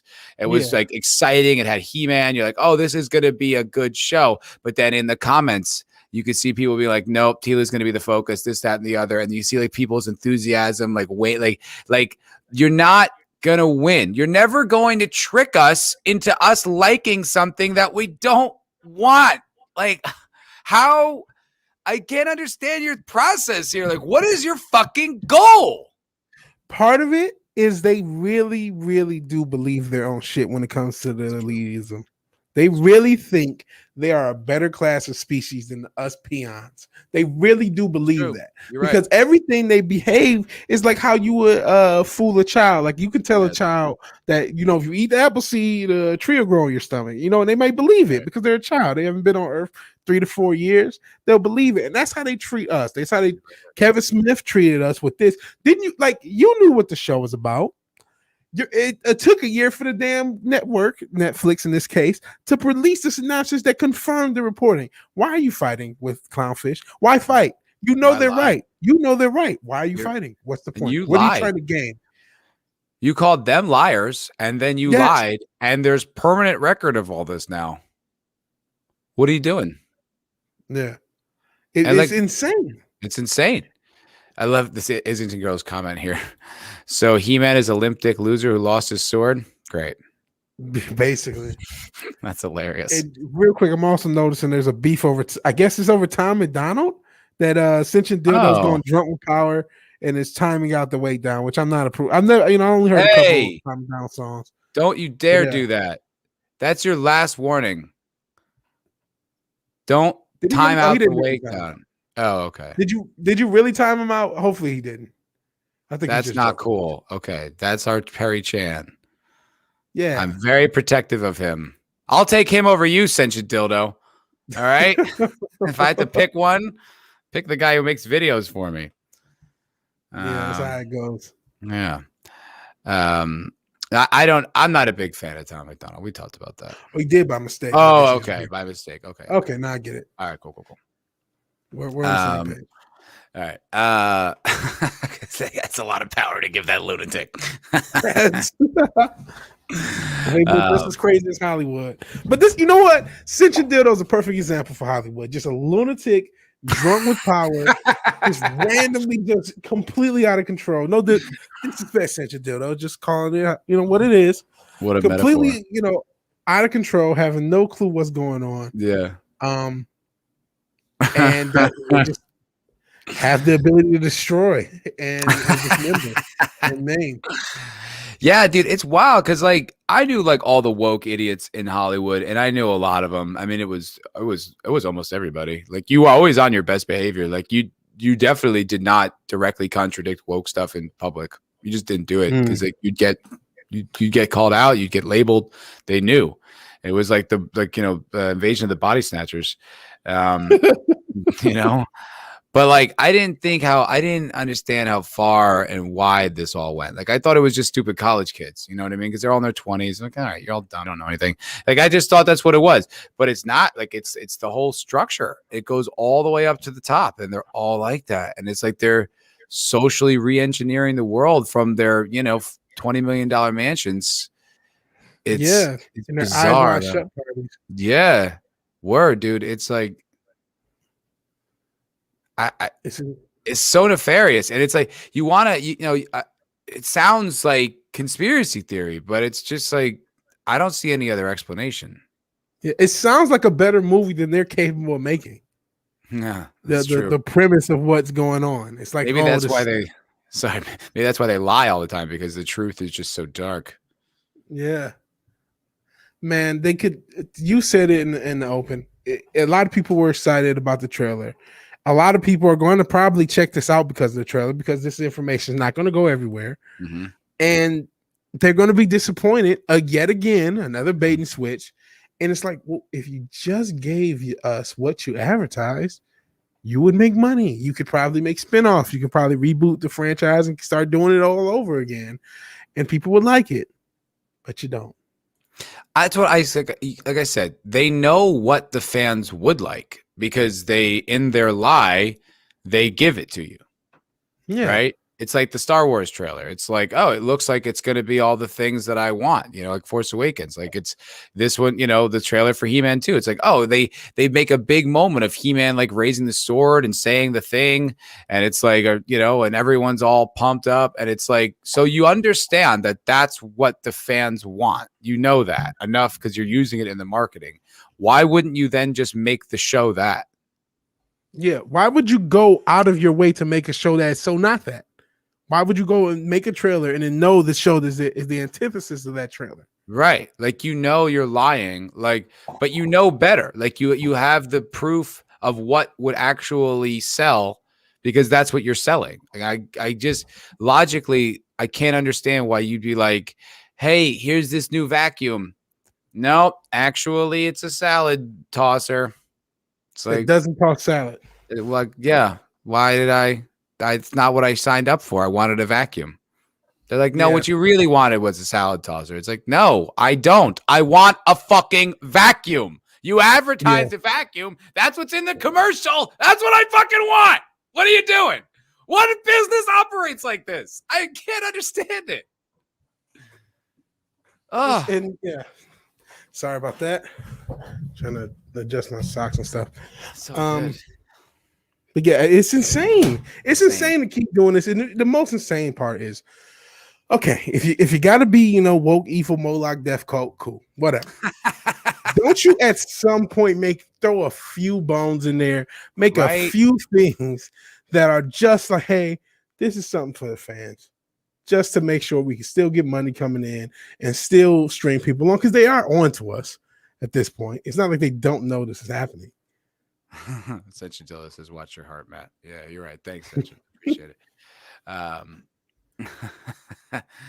Yeah, no. Salads a vacuum. And they're on to the fact that we're on to them. Yes. You know what I mean? Like, that's why they're getting out ahead of these stories and attacking people like Clownfish TV, who has a very big following on YouTube. Like, very significant. Like, the influence of YouTubers is way bigger, podcasters and stuff like that is like way bigger than they're comfortable with. And that's why they keep lying and lying. It's like, all you have to do is just abandon your personal politics and create something watchable and everyone will come back. Yeah. Clownfish TV is basically at 200,000. Just look real quick. Way to go. And I mean, we were talking off air about that one podcaster that called me daddy, or they call her daddy. Yeah. I was just made 60 million. I mean, podcasting, and this is the future. This is the future of media criticism, of the new. We are the new media at this point. Mm-hmm. So it's like, what are you doing? What are you doing? I just know that you're lying. You know that you're wrong. Yeah. Like, don't you want to save your own industry? Like, don't you want to be successful? Don't you want to make money? I can't understand any motivation other than we need to destroy this culture. Yeah. And it is that we need to destroy this culture. And we tell the peons what to think. They'll just listen. I know they didn't listen with the Ghostbusters. I know they didn't listen with Last Jedi. I know they didn't listen with Charlie's Angels. I know they didn't listen with Dark Fate. I know they didn't listen with probably things I'm forgetting. But they'll listen to Star Trek, Star Wars. It's just it's everything. Everything. Doctor Who. Yes. But I forgot about Doctor Who. Everything. I know they didn't listen this time. Everything. But they'll listen now. Now when we bait and switch them into this He-Man, that'll be the time. No. It's like the fact that we're excited actually raises even more red flags. It's like, because now they're figuring out, like, they know how to lie even better. Like, they're getting better at lying. It's like all this work for deception when you could make a fucking good movie and just collect a mint. Yes. Like, the Joker made $1 billion. It's a $50 million investment to make $1 billion. What other industry can you pull that off in that short of a time? And you're still like, that's not the way we're going to do this. It's like, why? That's half of the point of the entertainment industry, the fact that you can do that. And that's another issue altogether. Why aren't you making smaller budget films? Even a film like Mortal Kombat, which was flawed as shit. They got it done for like 50 to 100 million altogether out the door, including marketing. Had a pretty big marketing budget as well. So it's like, you guys need to stop spending so much money just to make something shitty. And you need to start spending a lot less money, being a lot more efficient. You can make a Desperado now. You can get that done for 60 to 70 million with no problem. Yeah. And I'm probably going high. You know what I mean? You can get that done. And just make it good. Stop making something like for the trailer. Because even Mortal Kombat, that's what that was. It was like a really good trailer. And you're like, yeah, I mean, you showed the beginning and the end in the trailer, and like not really the middle of the movie, like that the movie was actually about. You just had the coolest scenes because it was a shit sandwich. Like it really was. Well, why not just make the movie good too? Like, yeah, is it that hard? I don't think it's that hard. Like somehow we were able to do it for decades, and now we've all forgotten how to do it collectively. Maybe when we skipped over different universes, we lost the ability. Maybe that I blame the LHC. Yeah, maybe that just stayed in the old universe and like didn't come with us to the new one. I don't know. Yeah. And you know what? I know people are saying stuff about shadow funding. One of their big shadow funders was China, and I don't know how cool they are because they can't even pander right. They cannot even pander to China right, and I think they're getting tired. Both China and Hollywood, I think, are starting to get tired of each other's shit. I think so. That's what Cameron Pasha said. And Cameron Pasha says that like the trades are just the mouthpiece of the industry, like gods, like the leaders, the titans of the industry. And so when Variety puts out like a big article, a long article detailing is Hollywood done with China, it's like that's setting the tone so that everyone knows that we're not doing this anymore. Like we're moving away from hold on China. a second. I might have to go. That's all right. Might be losing Vigilante Williamson. He's got real life responsibilities, but I'm not going anywhere. You're stuck with me. You're stuck with me. Well, we'll see what happens with Vig. I did personally, though. I did want to read this article about this chick. So, have you guys heard about this? The Call Her Daddy girl. Do you know who this girl is? She's pretty fucking hot. Alex Cooper, I guess. So she was with Barstool. Okay, guys, I do have to actually go and check on the Vigilante mobile. So okay. Vigilante Williamson. Good to see you, my friend. Yeah. So I'm gonna mute. I'm not sure if you're just gonna finish it without me, but I'll go out there and see what happens. I'll be right back if I can. Yeah, if you can come back, I'll pull you from the stream, but I'm not gonna kick you from the room. So if you can come back, pop on. All right, cool. Will do. Thanks. Oh, cool. All right, so now it's just me, kids. How's it going? As soon as it's me, as soon as Vig is gone, it's a disaster. I like that my webcam's out of focus. That's a nice touch. All right. So this girl, she had a podcast. She has this podcast called Call Her Daddy, right? And I know of this because of last year's drama with this particular podcast. So I think it's a podcast for girls. Like I have an ex that listens to it and loves it. Just loves it. I guess because they talk really honestly and openly about sex and different things. I don't know. But I've never listened to a single second of it. But such a dildo says soft focus suits me. Thanks, buddy. I appreciate that. It's like the 1920s, like starlet. Let's put Vaseline on the lens so no one can see how old she is. Call Her Daddy. Yes, that's the name of this podcast, Islington Girl. I'm not sure if it's like to call her. I think it's to call her daddy. Like it's like sex positivity, female empowerment. I don't know. I've never listened to a second of it. But this came to light last year because of the comedian Andrew Schultz. So I don't know if you guys know who he is, but apparently essentially this is all Andrew Schultz doing. So what happened was these two girls had a big rift. Because one of the girls ended up with this guy. The other girl, Sophia, with an F. Sentient Dildo says everybody has a podcast. Yes, they do. Yes, they do. But hey, what are you going to do? I'm not going to stop. It's too much fun. And so the one girl, Sophia, they're not together anymore. They're not a team anymore. Started dating this guy, this Hollywood big shot. He works for like HBO or whatever. And the way it goes is he started getting in Sophia's ear about, you guys are bigger than this. You should leave Barstool. You should ask for more money, this, that, and the other. And what's his name? The Barstool guy who I can't think of, Dave Portnoy, like even above and beyond his contractual obligations, apparently like accommodated their requests well before their contract was up to be renegotiated, offered them both more money to the tune of, I think, like $500,000 each. And the girl, Sophia, she was like, no, I still want more. And this girl, Alex, was like, yeah, no, that's fine. $500,000 is fine. Like, we're doing great. We're up to renegotiate, next year, whatever. And so the girl, Alex, was like, yeah, I'll do it. I don't know what she's doing, but I'll come back and do the show. And the other girl, Sophia, left. So she left the podcast. And I guess Alex just kept doing it on their own, right?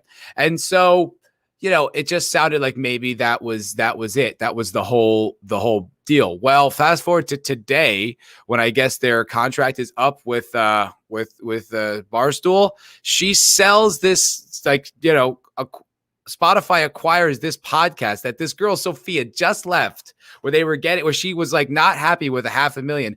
They sold the rights now, $60 million Spotify deal. This Call Her Daddy podcast, and it's all going to one girl, all going to this chick, Alex Cooper. Isn't that crazy? That girl, Sophia, with her little delusions of grandeur, just cost herself like $30 million.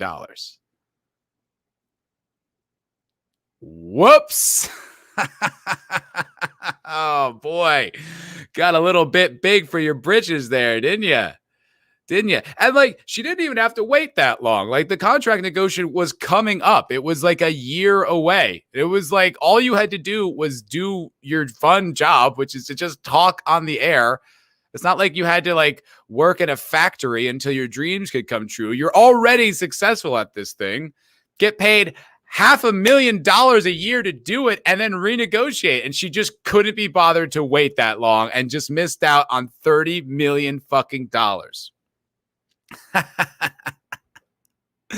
Is that not nuts? And furthermore, the story goes, it's Andrew Schultz's fault. Apparently, this is Andrew Schultz's fault. So, on an episode when they were still together, Sophia told this story about she was supposed to go on a date and got herself all dolled up, and the guy canceled at the last minute. And Schultz, I guess, heard this and knew that it was about him. So he went on the air and told his side of the story, which was simply this, was just that he was, not feeling it that night or felt sick or something like that and canceled on her last second. And this girl, Sophia, was all like, no, you don't get to treat me like that. And was all dolled up. So then went to the next guy down the list, whomever that was.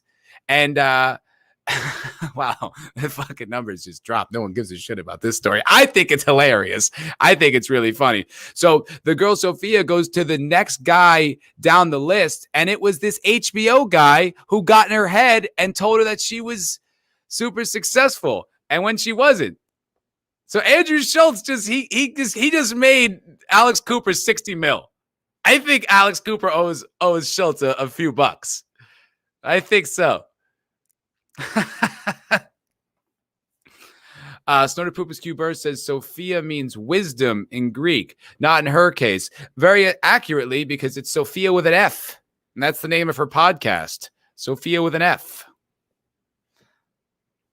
I mean, I don't know. To me, it doesn't sound like a great name, but I mean, Mark D with a C is a cleverer name than that, but whatever.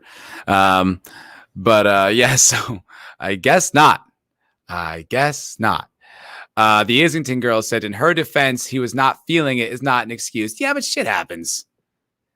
Sometimes shit just happens. You know what I mean? Sometimes you just, you're unwell or you're overworked or you made plans and then you're like, oh, actually I have to get up tomorrow. I really shouldn't go out with this person. I've got this big meeting. I need to be sharp for it. If I'm hungover, it could cost me money. Sometimes you just don't think things through. I do that all the time, especially with girls, where I try to I'm like, oh yeah, we'll hang out tomorrow. Cause in my head, Thursday's just open. And then I'm like, oh wait, Thursday's not open. I have 15 things to do. Shit. So then you're trying to work around it. I get it. And I just think it's so funny that somehow like Schultz's impact on the culture is so profound of late. He has this like, huge meteoric following during like COVID. He has like this Netflix special that was kind of like, revolutionary, considering he basically was an independent guy who said, fuck Hollywood and fuck the system forever, went off and did his own thing. And then they're like, actually, we like you. We'll buy it. And also, he inadvertently created this rift between these two giant podcaster girls and just gave Alex Cooper 60 mil. I think that is hilarious. Such a funny, weird story. And I still don't think I will ever watch a single episode. I don't know.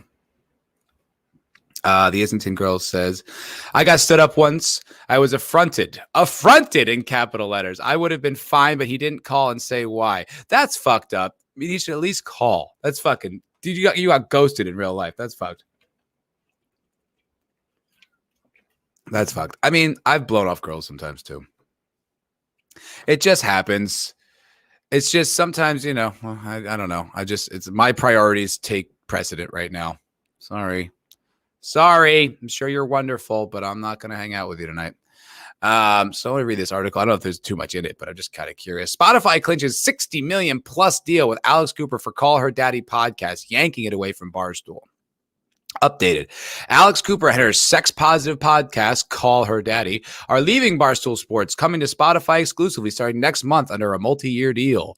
All existing new episodes of Call Her Daddy will remain free, and starting July 21st will be available on Spotify. In addition to bringing the podcast to Spotify exclusively, the deal also covers all future episodes and additional exclusive new projects in development with Cooper. The 3-year agreement between Cooper and Spotify is worth more than $60 million in total. Two sources familiar with the pack told Variety that makes it Spotify's biggest exclusive deal for a woman-led podcast to date. Oh, I mean, all right, but there's only like 2 podcasts that they've ever bought, like that anyone cares about. It's this one and Rogan. So, okay, try to make it like it's this. It's like, of course, they have to make it like it's another milestone for women. Just all right. The deal does not involve Barstool Sports, which is the home of, which has been the home of Call Her Daddy since 2008. Going forward, Spotify will co-produce Call Her Daddy with Cooper. So this is just kind of news. I can't believe they're not even mentioning that chick Sophia. Like, it's really not even in this article. They didn't even mention the fact that she used to co-star this with someone else. Oh, there we go. Originally, Call Her Daddy was hosted by Cooper and Sophia Franklin, with the duo bantering on explicitly risque topics and sharing amusingly entertaining personal stories. Last year, Cooper and Franklin had a public spat with Barstool Sports president Dave Portnoy over the terms of their contracts. Portnoy, among other things, claimed he offered them a base annual salary of $500,000 plus bonuses and other incentives. Franklin did not sign the deal and said she felt betrayed by Cooper. After quitting the show, Franklin launched her own podcast, Sophia with an F. And that's the end of her story, I guess, because I don't know anything about her show. I don't think she's also going to sign with Spotify for $60 million. Pretty sure. Oh, Man of War. That's what you said. Man of War blacked out from not giving a shit. I think it's interesting. I think it's an interesting story. I apologize if this is boring. It kind of tanked the numbers, but I thought it was a funny story. And I do like the idea, too, of someone just being like sabotaging their own success. This podcast isn't even 3 years old. They started this podcast in 2018, in October of 2018. She just sold it for $60 million. And this girl couldn't ride it out long enough to get there. She couldn't keep her cool for 3 years, not even 2.5. She just couldn't. She was already getting paid a ridiculous amount of money to do this show. And that wasn't good enough for her. It's like, well, I hope anonymity is, because I'm pretty sure you're done. Because it's like, this girl is now a megastar and you're the girl who used to be with her. You're with Pete Best. Sentient Dildo says, I'm willing to believe I bet there was a rift before Schultz. Yeah, I don't know. I mean, I could only speculate, but I know this happened, and I know it's directly because of Schultz. It's just so funny. Oh, so funny. Yeah, such a women, brave women, brother. Yeah, yes, absolutely. Yeah. So that's pretty wild, pretty interesting story. Like I said, I don't think I'll be spending any time watching that. Doesn't seem like it's going to interest me in any way whatsoever. But congratulations to her. And I guess, it is interesting because Barstool Sports is kind of they're like an alternative entertainment outlet. They're not mainstream at all. Portnoy's pretty based, and I think he supported Trump or something like that, which is whatever. That's not the earmark of someone who's interesting, but it's like, if you're going to do that in entertainment and you don't give a fuck, baller, I respect that. All right, let's see. This is annoying me. I get myself back in focus. Maybe the camera lens is just dirty. Anyway, the fact that you're going to it looks terrible, doesn't it? Ugh, golly, gosh. Sorry for the low quality. I'll go away now forever. No, but my point being is just that something completely alternative to mainstream media just made someone $60 million. You know what I mean? Whether, I don't know if she has all the right opinions, but that's not a Hollywood produced thing. She is with WME, so she is still in the industry, but I don't know. It kind of resembles independent, content. It's someone that just did their own thing on a different platform, and then people gravitated towards it and validated it. That's pretty cool. Like I said, it's not the kind of thing I listen to, but it's it's proving the marketability and the value of a genuinely independent voice, or just independent content creators. You have Rogan, obviously, who's the king of all of it, and he was 100% independent. That's his whole thing. He didn't want to be involved. He didn't want to do movies. He didn't want to be that kind of a star. He wanted to just hang out with his friends, and talk shit and make jokes. And he did it. Now he's a bucket 100 millionaire. That's punk rock, man. That's good, especially because he says shit that you're not supposed to say. He takes on tough topics. He talks about the coof, and he talks about, Black Lives Matter and shit like that. He has, all these white supremacist alt-right people on, and, he changes the conversation, guides the conversation. It's he did that all independent.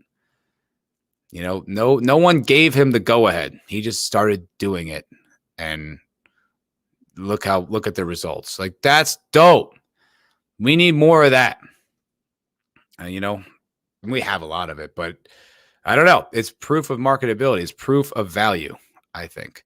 The Wake Down just started playing New Vegas. Nice, buddy. Are you gonna stream that? Because it's fun to stream. I'd like to. Yeah, it'd be cool. Because I bet because it's such a thoroughly played game, it'd be kind of cool to stream that for your first time. Because then people could tell you where different loot is and stuff that you didn't know about, or how to solve certain puzzles and shit. You kind of want to figure a lot of that out on your own. That's the fun of it. But yeah, I don't know. Stream it. I'll probably be streaming New Vegas later tonight if you guys are interested. Because I'm just so excited to be able to play. Also, dude, send me your gamer tag over is that what it's called? Whatever, your stream name, your Steam name. Just send it to me over Twitter. Twit me. All right. It's 7:00. That's 2 hours.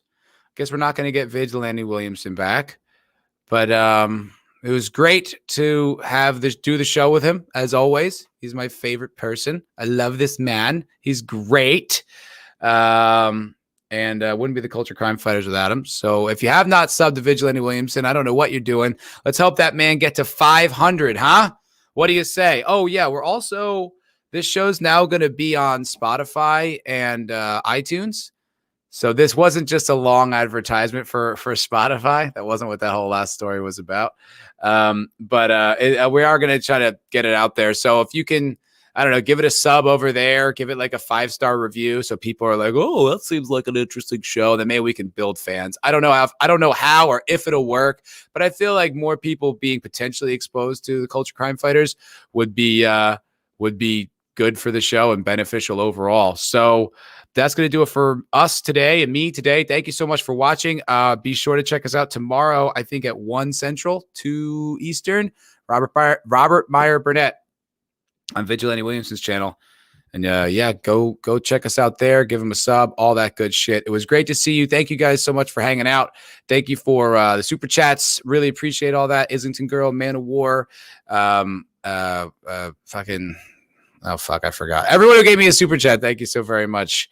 Very generous of you guys. I really do appreciate them. It's very cool of you. Yeah, we'll see you tomorrow. Come back, check us out for Robert Meyer Burnett. And we're gonna, like, I think with the last time we had guests, like we were kind of just talking to the guests. I think as Robert's like he's a R&B's like a streamer, we're gonna be way more engaged with the chat. So if you guys have questions or you want to talk to him about anything, feel free to drop it in. All right, thanks guys. Have a great day.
This is Culture Crime Fighters. We are a Culture Crimes Task Force so powerful, so far-reaching, not even the most dastardly of villains can escape. Our goal is to identify and defeat all culture criminals wherever they lurk and destroy them. For too long have these cretins carried out their nefarious deeds, and we will sit for it no longer.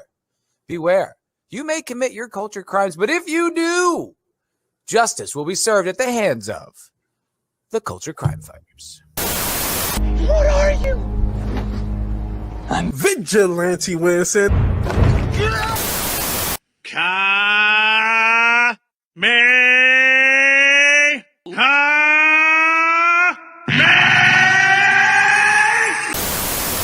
You went full. SJW. Never go full. SJW. You don't buy that? Yeah. President of Lucasfilm, Kathleen Kennedy. You guys are nuts. That's one of my pet peeves, and here you come along with a third pronunciation. Like, what are you doing? Actually, it's pronounced Stupid bitch. If you could just be like 25% less brave, that would be great. People were like, there's no way he fucked her. This pig, he didn't fuck this pig. I think he probably did. I think he didn't give a fuck. Allegedly. That's just your opinion. It's in England, they say Audible cunt. and in America, we say Amber Heard, and that's where the confusion is. See, I was going with the British way. Turns out it's a little more nuanced than that. And I mean, hey, we're in 2021. Any moderately attractive girl can do squats for a few months and put a camera up her ass and become go viral. So I don't know. I mean, I'll keep my mind open. I spent all day yesterday on that video.